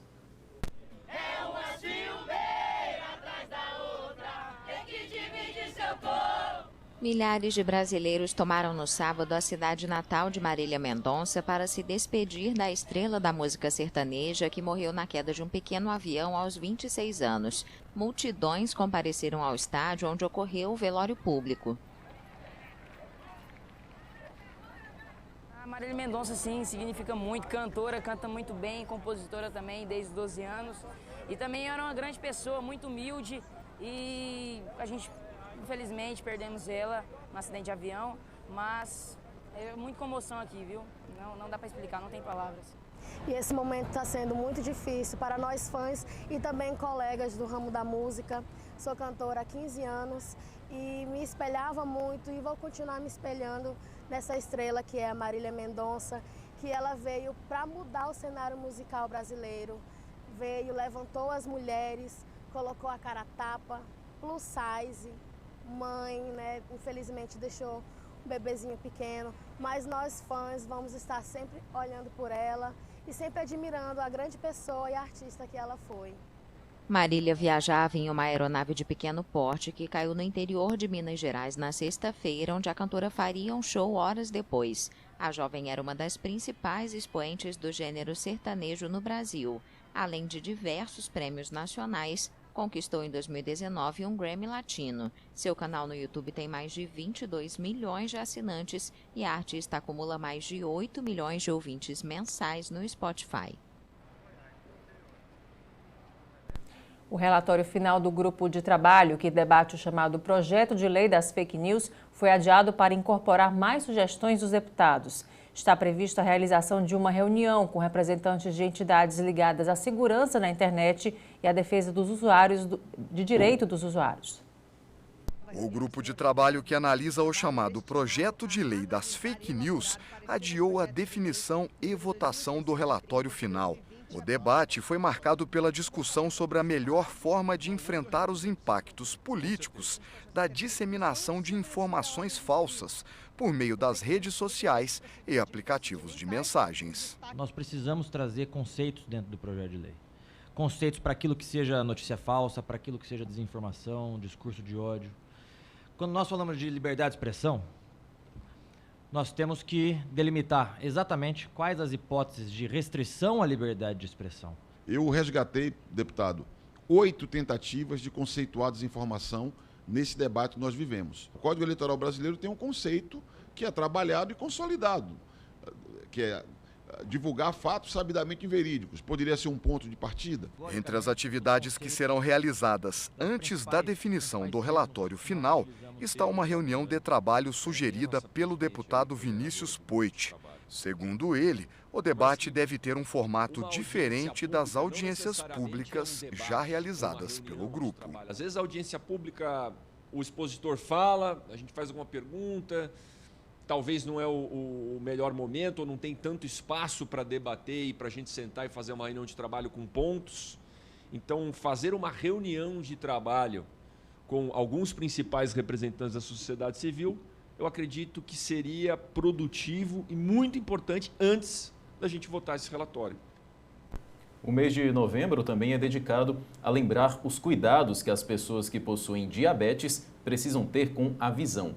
Um dos problemas mais frequentes é a retinopatia diabética. O diretor clínico do SLDO, Dr. André Jucá, conversou com a jornalista Pamela Marinho. A retinopatia diabética é a principal causa de cegueira por doença sistêmica. 1 em cada 5 pacientes diabéticos perdem a visão por conta da retinopatia diabética, se a gente analisar de uma maneira aleatória. Como é que a diabetes interfere, então? Como é que ela age para afetar a visão da pessoa? Então, no mais comum, o paciente vai tendo uma perda de visão lenta e gradual. Então, ele vai lentamente perdendo a visão, ele acha até que é problema de óculos. Curiosamente, muitos pacientes não sabem, no Brasil, que são diabéticos. E não é infrequente a gente detectar, através do exame de fundo de olho, sinais da retinopatia diabética. E aí a gente pede um exame de sangue, em que detecta uma glicemia elevada e descobre que o paciente é diabético. Isso não é uma situação ideal, obviamente, porque quando chega no ponto de dar alterações no fundo de olho, a gente sabe que o paciente já tem uma diabetes há pelo menos 5 anos. Então a gente precisa de 5 anos de diabetes para dar os primeiros sinais de retinopatia diabética no exame de fundo de olho. Quanto mais tempo o paciente tem de diabetes, e quanto pior o controle, maior a chance de ter a retinopatia diabética. E aí, o que é que esse paciente pode fazer para, o que já tem diabetes ali, não evitou, já adoeceu, o que é que ele pode fazer para não complicar, e não desenvolver a retinopatia diabética? Essa é uma pergunta importante. Eu sempre falo para os pacientes que o mais importante é controlar bem a diabetes e, se o paciente for hipertenso, controlar a hipertensão arterial, tentar ter uma vida o mais saudável possível, se exercitar, se alimentar de uma maneira correta e, se fumar, obviamente, largar o cigarro. E aí, se a pessoa não faz isso, como é essa evolução, para a doença? Ela é rápida, demorou, o senhor falou que demorava 5 anos para aparecer, mas aí depois que já aparece, como é que ela evolui? Então, a velocidade de evolução, ela varia de acordo com vários fatores. A presença ou não dessas comorbidades, a qualidade do controle. E o paciente diabético, ele precisa ter um acompanhamento do quadro dele, do exame de fundo de olho frequente. Pelo menos uma vez ao ano, todo diabético tem que ir no oftalmologista para detectar os primeiros sinais da retinopatia diabética. Porque essa doença, ela é mais facilmente tratada no início. Nas fases avançadas, a retinopatia diabética pode levar a uma perda total da visão, seja por descolamento de retina, hemorragia intraocular no corpo vítreo e mesmo glaucoma. Então, para evitar esses estágios mais avançados da retinopatia diabética, a gente precisa tratar o paciente precocemente. O ideal é que o paciente não tenha retinopatia diabética, controlando bem a diabetes dele. Mas a gente precisa acompanhar todos os pacientes, mesmo os bem controlados. Curiosamente, as gestantes, elas também, quando são diabéticas, costumam ter uma piora da retinopatia diabética. Então, as gestantes diabéticas devem ser acompanhadas pelo oftalmologista periodicamente. A frequência varia de acordo com a gravidade da retinopatia diabética. Se o paciente está com a doença mais avançada, a gente vai precisar vê-lo mais frequente. Se ele tem uma retinopatia diabética muito leve, a gente pode continuar fazendo só um exame anual. E tratamentos com laser, drogas injetadas dentro do olho e mesmo cirurgias podem ser indicados em casos mais avançados. Então, tem como frear aí que esse paciente chegue à cegueira completa, Se descobrir o quanto antes? Sim, Pamela. O tratamento ele é muito eficaz. O laser, por exemplo, foi feito um estudo que o laser foi capaz de reduzir em mais de 90% a cegueira pela retinopatia diabética. Então, só o laser ele já reduz muito. E tem tratamentos hoje para melhorar a visão. O edema macular é a principal causa de baixa de visão no diabético, embora a visão não seja totalmente perdida, é uma perda parcial. E hoje a gente tem aplicações intravítreas de uma classe de medicamentos. A gente tem 3 drogas diferentes, tem os nomes um pouco complexos, mas essas aplicações elas revertem a perda de visão pelo edema macular diabético. E, além do laser, também tem a cirurgia para os casos em que já não é mais possível fazer o laser ou só a aplicação desses medicamentos. E esse problema, essa complicação, ela é comum dentre os pacientes diabéticos? Sim, ela ocorre, é a principal causa de baixa de visão nos diabéticos. Ela vai acontecendo cada vez mais frequente com o tempo. Então, o paciente que tem um mau controle, ele tem mais frequentemente essas complicações. O paciente que é bem controlado, ele não tem essas complicações. Então, tudo no final depende da qualidade do controle. E é interessante, mas o diabético que tem insuficiência renal, que é amputado, que tem problema cardíaco, que tem AVC, que teve outros problemas de saúde por conta da diabetes, ele também costuma mais frequentemente ter uma retinopatia diabética mais grave. Porque o diabetes é uma doença muito séria, né? Apesar de comum, frequente, algumas pessoas não cuidam como deveria porque ela desencadeia vários outros problemas. De fato, no começo o paciente não sente muita coisa. Então, por que eu vou mudar? Acha que não vai dar em nada. Eu não estou sentindo nada. Eu estou aqui bem. Por que eu vou mudar a minha vida, o meu jeito de viver a vida, os meus hábitos, por uma coisa que eu não sinto absolutamente nada? Fez lá um exame de sangue, detectou, mas eu estou bem, eu vou deixar de me abster de comer o que eu gosto, enfim, ter o meu sedentarismo cômodo. Não, eu vou viver aqui, eu não estou sentindo nada. Quando eu estiver sentindo alguma coisa, aí eu vou lá e me cuido. Mas aí, às vezes, já é um pouco tarde e, às vezes, não é possível reverter 100%. Como cuidar, então, né? Como esse paciente que já está com diabetes, o que é que ele deve fazer para manter a diabetes controlada?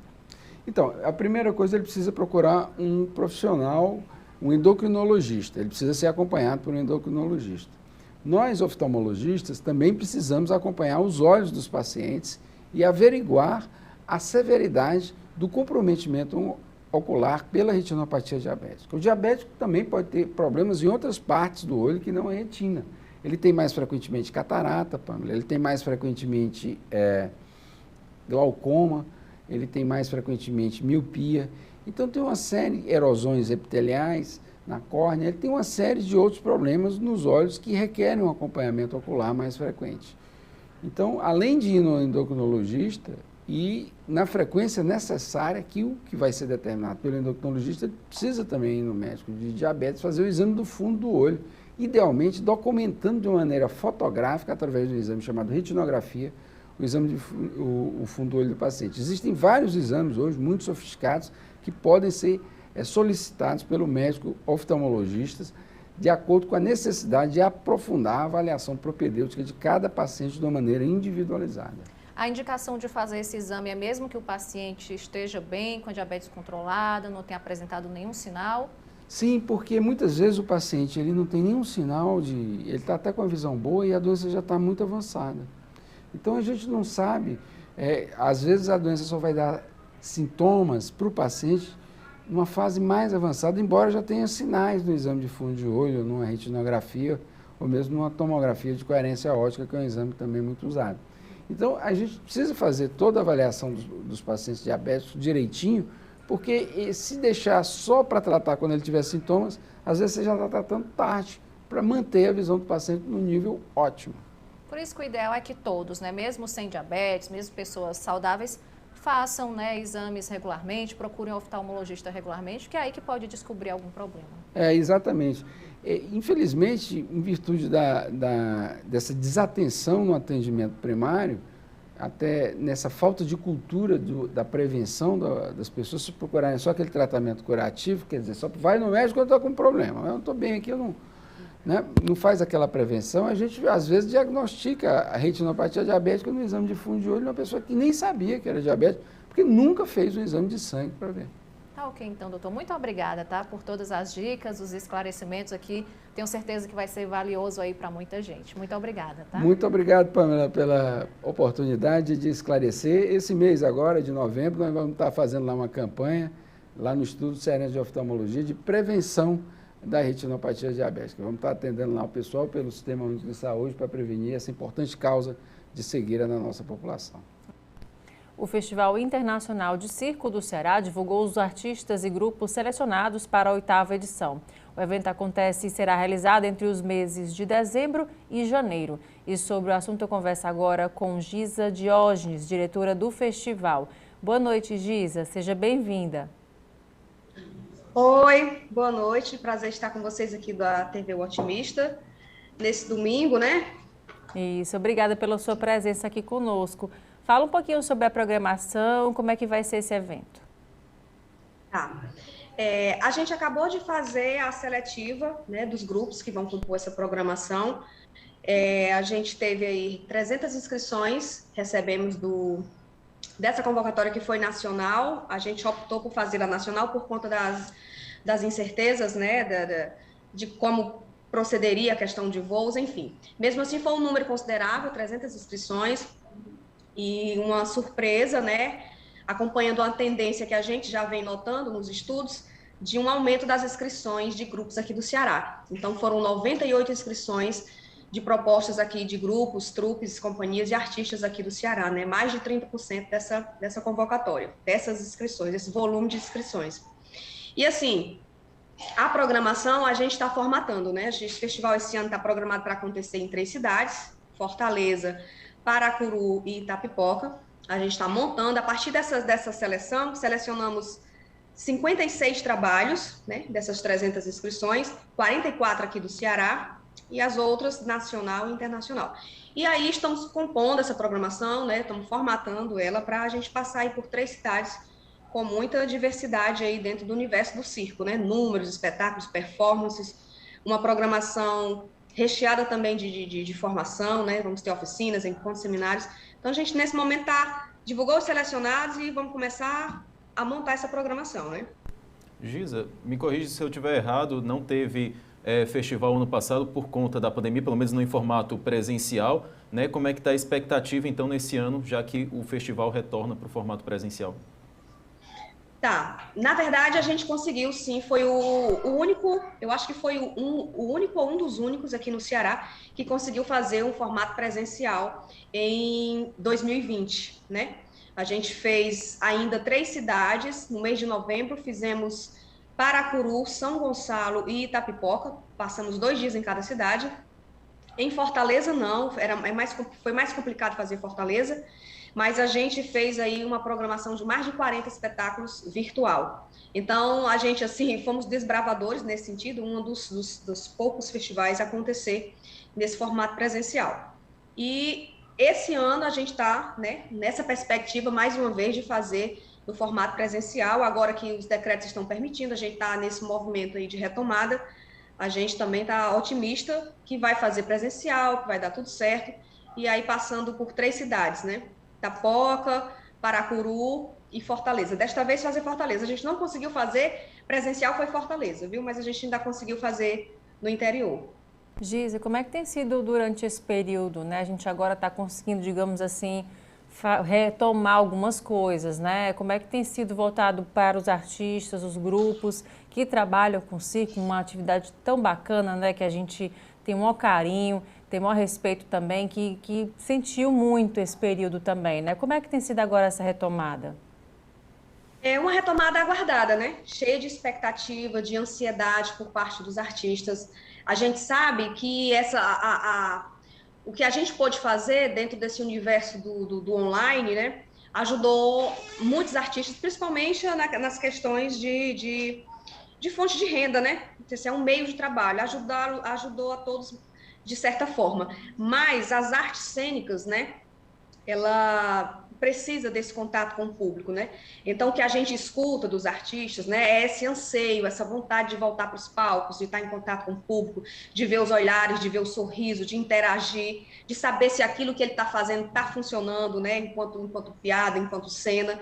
Então, é uma expectativa, é uma ansiedade, uma vontade de voltar para os palcos. É isso que a gente sente por parte dos artistas e por parte de toda a cadeia envolvida nas artes circenses, né? Os produtores, os técnicos que são muito específicos para a linguagem de circo, né? Como aqueles que montam estruturas aéreas, todos os produtores. De certa forma, os fornecedores também, os que fazem som, luz, transporte, o pessoal das hospedagens, né, que já trabalha com a gente há alguns anos, eles gostam muito da presença dos artistas, né, de circo lá nos seus estabelecimentos. E aí, hoje esse ano vai ter, como é que vai ter, como é que vai ser? Então, assim, o sentimento é de expectativa, de felicidade por poder voltar a ter esse contato com o público, né? É uma mistura de expectativa, ansiedade, que vai proporcionar uma felicidade, né? Giza, a gente sabe assim, o trabalho do circo, ele é muito próximo das pessoas, né? A gente tem as crianças também, todo um trabalho que é feito no entorno, é muito, digamos assim, artesanal, né? E muito pessoal, né? Então, são duas coisas que a gente tem diferentes desse hoje em dia da pandemia, que é muito tecnológico e muito impessoal, né? Então, como é que tem sido esse desafio para vocês nesse período? Tentar retomar isso ou olhar de outra forma para o que aconteceu desse período para poder fazer essa, digamos assim, adaptação, se é que é possível fazer, né? Para a comunidade, para os artistas circenses. O principal desafio é de você conseguir fazer isso de forma segura, né? Trabalhar o que a gente já fazia, as artes circenses, né, com o público, e nesse momento de retomada, a principal preocupação de todo mundo, dos artistas enquanto pessoas, né, é de estar seguro e da gente que está fazendo o evento também proporcionar segurança para quem assiste. É um público... É um evento que envolve muitas crianças, família, é um evento familiar. As famílias vão para ver o circo, né? Então, vai muitas crianças acompanhadas de seus pais e responsáveis. Então, assim, a nossa perspectiva e o desafio para a gente, que já foi no ano passado e que, graças a Deus, foi bem sucedido, é fazer essa retomada com segurança, né? É uma atividade que é muito mais segura do que muitas outras atividades que já estão liberadas, que a gente vê funcionando diariamente, né? No nosso cotidiano. Então... a gente se preparou para isso, tem os protocolos, né, de normas que a gente tem que seguir, coisas que a gente faz com muito carinho, com muito cuidado, para isso, para gerar uma segurança, para as pessoas saberem que podem ir ao circo, que podem ir para o festival, que é um ambiente seguro, né? Essa é a nossa preocupação, neste momento de retomada e tudo, e fazer com muito carinho, muito direitinho, para que mesmo num cenário ainda de pandemia, que a gente sabe que não terminou e não sabemos o que vem pela frente, é deixar claro para as autoridades e para o público que o formato que a gente faz é seguro. Mesmo a gente tendo que parar de novo, não precisa as atividades culturais pararem totalmente, porque a gente achou um formato de fazer de modo seguro. Giza, vamos dar o serviço então para a população, quem tiver interesse em acompanhar a montagem da programação, tem algum site? Temos sim.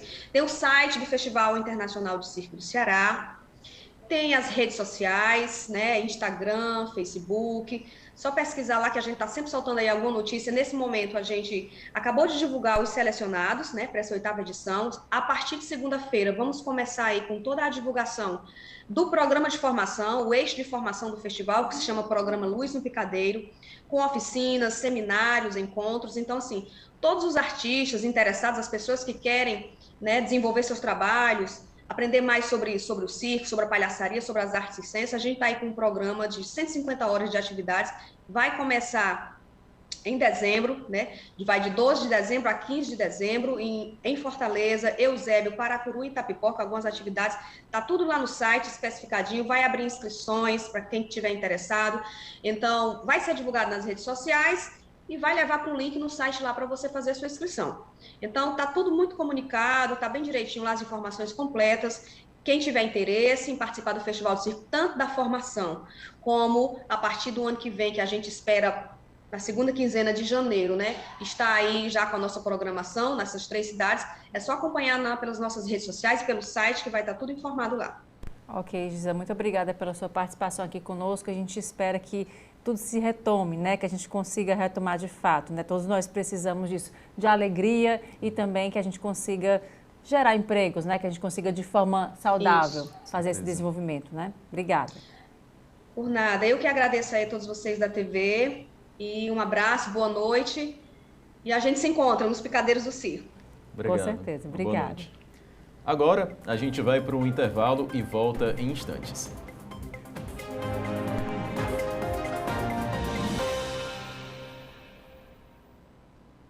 O desafio da sua empresa é atrair mais clientes, melhorar a presença digital e o movimento na empresa física. Mas você não sabe como fazer isso? Então conte com o Sebrae. Descubra os segredos das principais redes online e saiba como aumentar o seu tráfego de clientes.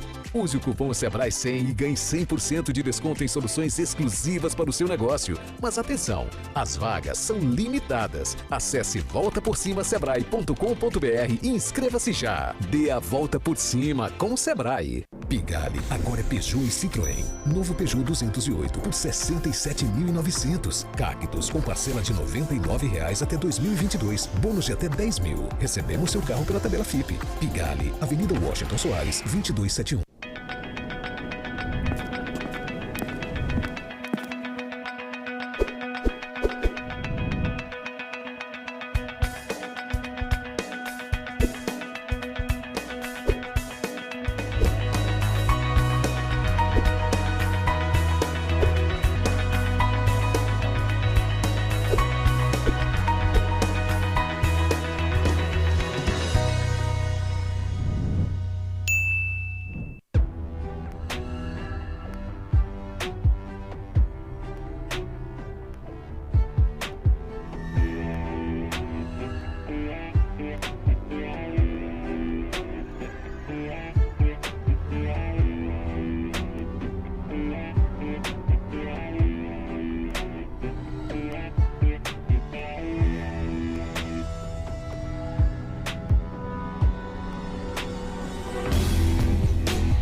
Variedade, preço baixo, pode vir que é certeza. Eu tô curtindo, eu tô amando o Centro Fashion Fortaleza. Olha o look, monta o look, mostra o look.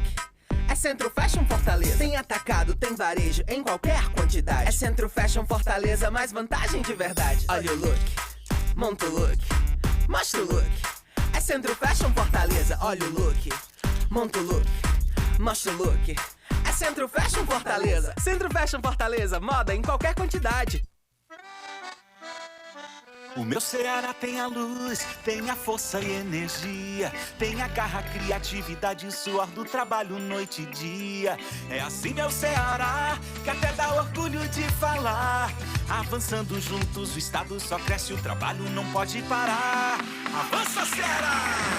A gente tá junto, movendo a economia pra frente. A gente tá junto, inovando pra ser diferente. A gente tá junto, mais veloz e mais experiente, porque o meu Ceará avança com a gente.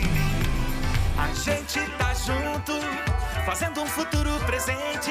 A gente tá junto, mostrando o estado valente. A gente tá junto, mais incluso e mais eficiente, porque o meu Ceará avança com a gente. Governo do Ceará, avançando juntos, o trabalho não para.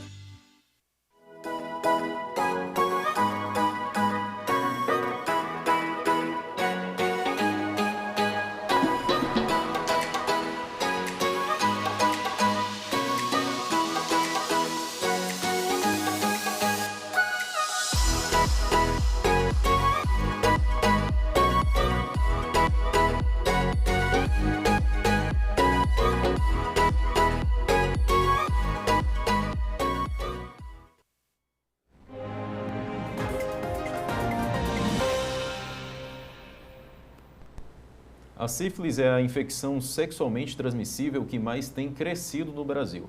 Entre 2010 e 2020, o número de novos registros saltou de menos de 4 mil para 783 mil.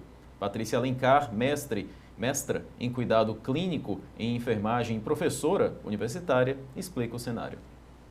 É importante dizer que é uma doença que tem cura. O Sistema Único de Saúde oferece tratamento gratuito. No entanto, é uma doença que muitas pessoas, de certa forma, negligenciam por não se prevenirem durante as suas relações sexuais, né? A sífilis ela é transmitida quando existe ali uma relação sexual desprotegida e infelizmente, ela tem uma apresentação que inicialmente tem sintomas e depois os sintomas somem. Então, assim, aqui no Brasil, nos últimos anos, a gente tem observado um caso crescente de sífilis e a grande problemática é porque a sífilis ela é passada da mãe para o filho durante a gestação. E nós também tivemos muitos casos de sífilis congênita. Após a infecção, a gente tem a apresentação da doença de uma forma primária. Nós temos uma pequena lesão que geralmente surge, né, na área genital, no local onde houve ali a infecção pela bactéria, porque ela é causada por uma bactéria, que é o Treponema pálido. Essa lesão, essa pequena lesão, com alguns dias, ela vai desaparecer. E aí a doença ela vai ficar latente. O paciente não vai saber que está doente e ele pode continuar transmitindo para outras pessoas a doença se ele mantiver ali relações sexuais desprotegidas. A sífilis, nós temos casos de sífilis latente de 5, 8, 10 anos, né? De pessoas que foram desenvolvendo o quê? Sintomas sistêmicos. Acometimento da pele, acometimento do sistema cardiovascular, do sistema neurológico, tá? Então, nós temos, por exemplo, a neurosífilis, né? Que seria ali o agravamento maior da doença. Mas é importante dizer que, uma vez que eu trate a sífilis, eu alcanço a cura e não vou ter essa progressão, digamos assim, tão severa no meu organismo. Muita gente acha que pode se reinfectar diversas vezes e é só fazer o tratamento que eu vou me curar, né? Realmente é verdade. Você se infecta, você se trata e você alcança a cura. Diferente do HIV, que a gente vive agora, né, um comportamento aí crônico da doença. E pelo Sistema Único de Saúde, nós temos os testes rápidos. Então, quanto mais gente se testa, quanto mais pessoas têm a oportunidade de realizarem o teste rápido, mais gente vai sendo diagnosticada. Qual é a nossa principal dificuldade? A pessoa que procura o posto de saúde, faz o teste rápido, de forma gratuita, de forma muito dinâmica, logo ela é encaminhada para o tratamento dela. No entanto, os parceiros sexuais dessa pessoa geralmente não chegam ao posto de saúde. E se uma vez que eu me tratei, eu tenho novamente relação sexual com uma pessoa que já está adoecida, eu vou me reinfectar. Então, nós temos uma notificação alta nas pessoas que procuram as unidades básicas de saúde para fazer o teste. Nós temos uma notificação significativa entre as gestantes, mas quando se trata dos parceiros sexuais, principalmente dos homens, a gente tem uma dificuldade maior que esse público chegue ao posto de saúde para fazer o teste, para ser diagnosticado e para ser tratado. O Sistema Único de Saúde, ele é referência no mundo para o tratamento e acompanhamento de pessoas vivendo com HIV/AIDS, certo? Mas antes de falar propriamente dessa rede, é importante dizer que todos os postos de saúde que estão vinculados ao Sistema Único de Saúde oferecem testes rápidos. Teste rápido para sífilis, para HIV, para hepatite B e para hepatite C. Isso aqui amplia e dá uma autonomia muito grande para o profissional e facilita que o paciente alcance muito rápido o tratamento para essas doenças, tá? Além dessas ISTs que eu citei agora, que tem o teste rápido, na unidade básica de saúde, homens e mulheres também podem procurar, né, o atendimento médico e o atendimento da enfermagem para diagnosticar outras ISTs, né? E o tratamento também é gratuito. Tá? É importante dizer que a sífilis, por exemplo, ela é tratada com um medicamento barato, né, de baixo custo, que a gente oferta no Sistema Único de Saúde, que é a penicilina, né, a benzilpenicilina, mais conhecida como a bezetacil, tá certo?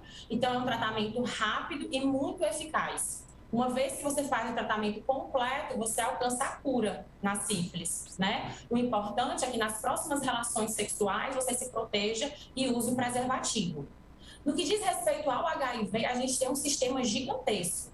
Desde as ações de prevenção, orientando as pessoas quanto ao uso do preservativo, para não compartilhar, né, seringas, materiais ali perforocortantes, de certa forma. E também nós temos a testagem rápida. Essas pessoas que têm ali o teste positivo de HIV, elas são encaminhadas para o SAI. O que é o SAI, né? É o Serviço de Atendimento Especializado à Pessoa Vivendo com HIV/AIDS. E a partir desse momento, a pessoa vai receber ali os coquetéis, as medicações, né? Durante ali toda a vida dela, né? Já que o HIV, a infecção pelo HIV, que é responsável, né, pela doença, pela AIDS, a gente não alcançou a cura ainda. Mas nós temos tudo isso ofertado gratuitamente pelo Sistema Único de Saúde. O mês de novembro vem com um alerta para a saúde masculina, a importância de prevenir o câncer de próstata, o segundo mais comum entre os homens. O médico oncologista Aurilo Rocha conversou com a jornalista Pamela Marinho aqui na TV Otimista sobre o tema.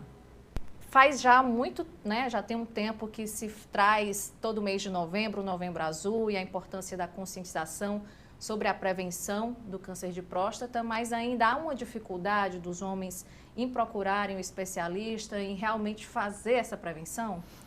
Sim, a gente vê que é um tabu na sociedade isso. A gente vê, historicamente, meu pai foi menos ao médico que eu, meus filhos estão uma geração mais nova que está aprendendo essa necessidade do cuidado, né, de ter hábitos saudáveis. Então, é uma formação devagar, mas é quebrar tabus, é quebrar barreiras, é educar toda uma população, a sociedade a ter hábitos mais saudáveis de prevenção. Até porque esse câncer ele é muito prevalente, né, entre os homens. Ele é, em termos de estatística, de modo geral, ele só perde por câncer de pele, né? Então, em termos de câncer de homem, ele é o câncer mais comum no homem e é o câncer mais comum no Brasil. Tem uns dados, de cada 6 homens, um terá câncer de próstata, né? A idade é um fator que leva ao câncer de próstata. É tão importante isso quando a gente olha estatísticas, quando a gente olha a cada 7 minutos tem um diagnóstico de câncer de próstata. A gente olha de todos esses diagnósticos no Brasil, se espera quase 70 mil diagnósticos até 2022. Tem um número muito alto. Desses números, 25% vão ser doença avançada. Desses números a gente vê que pelo menos 1 a cada 4 vai ter um diagnóstico de morte pela doença em estágio avançado. Então, a gente perde quantas vidas, né, que são potencialmente preveníveis, são tratáveis, a gente perde oportunidades. E claramente a gente teve aí a pandemia, que teve essa represamento da saúde de modo geral, e era importante ter esse represamento. O foco era em segurança, o foco é na vacinação, agora mudando toda essa abertura. E agora existe essa necessidade de trazer esse resgate e trazer a prevenção, trazer a busca do cuidado, da atenção médica, para que as pessoas possam se prevenir. E a campanha do Novembro Azul é esse alerta. Até porque se for diagnosticado de forma precoce, o quanto antes as chances de cura são muito maiores. Sim, é importante a gente ver, né, o diagnóstico precoce ele é cura, né, o diagnóstico mais tardio ele traz sofrimento, ele traz, né, possivelmente terapias, tratamentos mais invasivos, traz cirurgias, traz tratamentos com químio, com rádio. Então, assim, é um sofrimento que às vezes ele pode, se detectado precoce, ele pode ser prevenido sim. É importante a gente ter esse alerta, porque esse tabu é um tabu ainda que existe. A gente precisa, né, por exemplo, a mulher ela vai regularmente na ginecologista e ela tem isso incorporado, que é um cuidado dela. E a gente tem que tentar, de alguma forma, né, fazer o homem ficar mais familiarizado com isso. Esse tabu, né, o tabu do diagnóstico, do toque retal, o homem não perde masculinidade com isso. Então, são barreiras que aos poucos a gente vai convencendo, a gente vai educando a sociedade, e a sociedade vai tomando esse alerta, até porque, assim, o diagnóstico tardio ele é muito mais custoso. Além do sofrimento, ele é muito mais caro. Essa pandemia não teve cirurgia, não teve internamento, não teve tratamento, então tudo isso vai voltar agora de uma forma muito mais, né? Muita gente ao mesmo tempo. Muita gente ao mesmo tempo, a gente vê isso na prática, isso a gente já tem um boom de diagnósticos que estavam represados, e é porque não voltaram todos ainda. Então a gente vai ver uma avalanche de casos mais avançados. A partir de que idade é interessante procurar um especialista? Qual é esse especialista? De modo geral, a gente recomenda a partir dos 50 anos, né? A gente tem alguns fatores de risco, como hereditariedade, né? Que isso, aquelas pessoas de um certo risco que têm parentes de primeiro e segundo grau afetados pela doença ou por outros tipos de câncer, a gente recomenda que vá um pouco mais cedo, que vá a partir dos 45, e dentre outros fatores de risco, a gente recomenda também a obesidade é um fator de risco importante, portanto, hábitos saudáveis, atividade física, alimentação é fundamental, esse foco. Portanto, hoje as gerações mais novas, elas são mais vaidosas, praticam mais atividade física, isso é super importante, a formação de cultura. Então, a gente acha que a educação é um alerta para que essas pessoas possam incorporar esses hábitos saudáveis. E aí, se a pessoa, entre esses intervalos de exames, há sinais que ela pode ficar atenta e procurar também um médico? A situação ideal é a gente evitar não ter sinais, né? Então, é fazer prevenções. Então, a ideia é que se procure o cuidado quando não se sente nada. Mas quais são os grandes sinais de alerta? Seja o aumento da frequência urinária, a pessoa vai urinar 6, 7 vezes na noite, ela acorda para ter que urinar, ela tem dor a urinar, né? Às vezes ela nota pequenas gotículas de sangue dentro da urina que ele faz. Então, são sinais que mostram a inflamação da próstata, né? De modo geral, a grande maioria são benignos, mas são um alerta para que a gente possa investigar e possa buscar uma doença mais avançada e até as neoplasias de próstata. Que é uma doença tratável, né? Se for descoberta... A gente tem hoje inúmeros tratamentos mais novos, a gente tem cirurgias robóticas, a gente tem novos tratamentos oncológicos do ponto de vista de medicações orais, medicações com imunoterapia, a gente tem radioterapia conformacionais, a gente tem técnicas novas de cirurgia. Então, assim, a gente tem um boom de tratamentos que são mais modernos, menos agressivos e são mais efetivos. Então, é uma oportunidade para que a gente não perca qualquer fase, ela deve ser tratada. Prevenção ou mesmo tardio. Existe muita gente sem diagnóstico, então é importante esclarecer que há a importância desse diagnóstico. Tá ok, então, doutor. Muito obrigada, tá, pelos esclarecimentos, por esse alerta aí para as pessoas, que façam seus exames periódicos. Isso é muito importante para descobrir se houver a doença o quanto antes. Muito obrigada mais uma vez. Quanto antes, melhor. Obrigado. A realização das cirurgias de média e alta complexidade diminuíram durante a pandemia da Covid-19. Hoje, no Ceará, mais de 38 mil pessoas estão na fila de espera por procedimentos cirúrgicos eletivos através do SUS. O projeto Defensoria em Ação por Mais Saúde trabalha para assegurar a celeridade aos trâmites extrajudiciais e garantir a realização dessas operações, como explica a defensora pública Karine Matos. Houve um incremento muito grande dessas ações de saúde. Houve uma procura muito grande, principalmente para as demandas de saúde pública. E em 2016, foi implantado na Defensoria o projeto Defensoria em Ação por Mais Saúde. Esse projeto visa ampliar as parcerias, tanto com o governo do Estado quanto com o município, para que nós possamos, de forma administrativa, resolver as demandas da saúde, inclusive demandas relacionadas às próprias cirurgias eletivas, Então, nós estabelecemos, a Defensoria Pública estabeleceu esses convênios, com os entes públicos, para, evidentemente, se tornar um canal de interlocução com os poderes públicos, facilitando a vida do usuário do sistema de saúde. Os atendimentos eles estão feitos ainda por conta da pandemia por um decreto, por agendamento, e quando esse agendamento é feito e a pessoa vai até o núcleo, ela é orientada. Primeiro a gente visualiza a situação dela, entra em contato com o poder público, seja por intermédio da Secretaria de Saúde do Estado ou por intermédio da Secretaria de Saúde do município, para verificar a possibilidade de resolver essa demanda de forma administrativa e de uma forma célere. Não havendo êxito de resolver de forma administrativa, aí sim é que nós procuramos propor demandas judiciais. A propositura da demanda judicial não é o primeiro passo.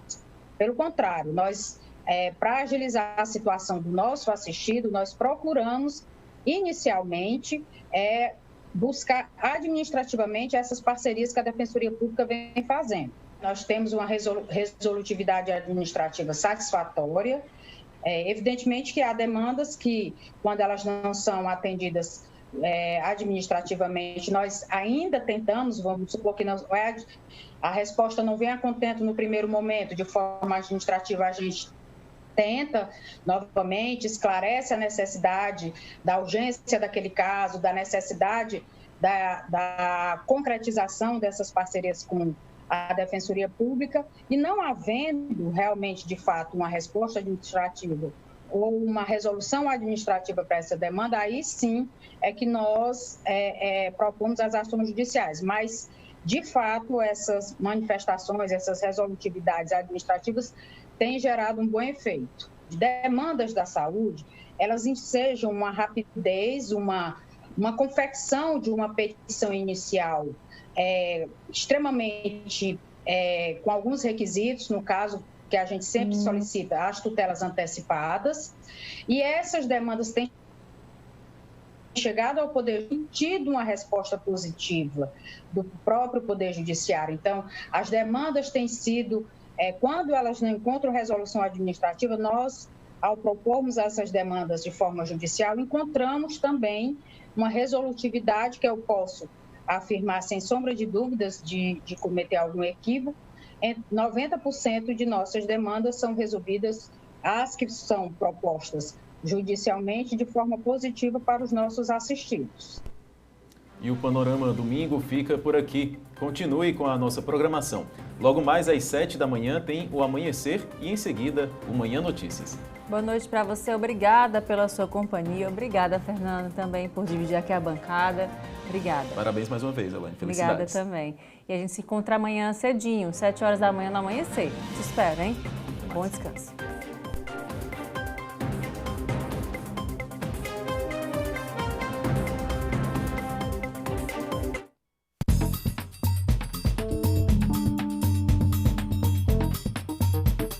Eu sempre misturei minha arte com a minha vida. E agora na televisão, o programa Mosaico, não é? Na TV Otimista, a gente faz abordagens em 4 temas: arte, cultura, urbanismo e boemia.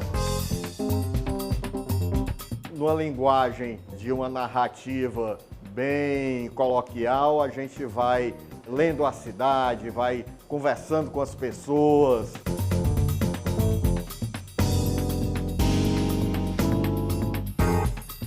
E aprendendo muito, não é? Aprendendo junto com o telespectador.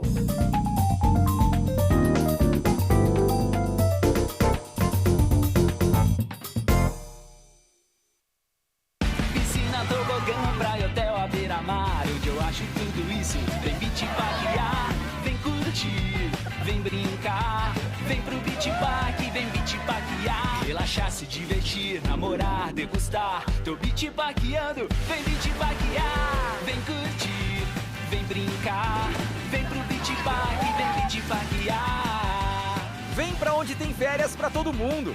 Vem Beach Park, faça já a sua reserva. Gente, corre! Porque só essa semana aqui na Jacaúna Móveis descontos de até 70%. Como assim? É real? Descontos de 20% até 70% sem entrada e parcelado, mas é só essa semana. Washington Soares, Virgílio Távora, Santos Dumont e Bezerra de Menezes.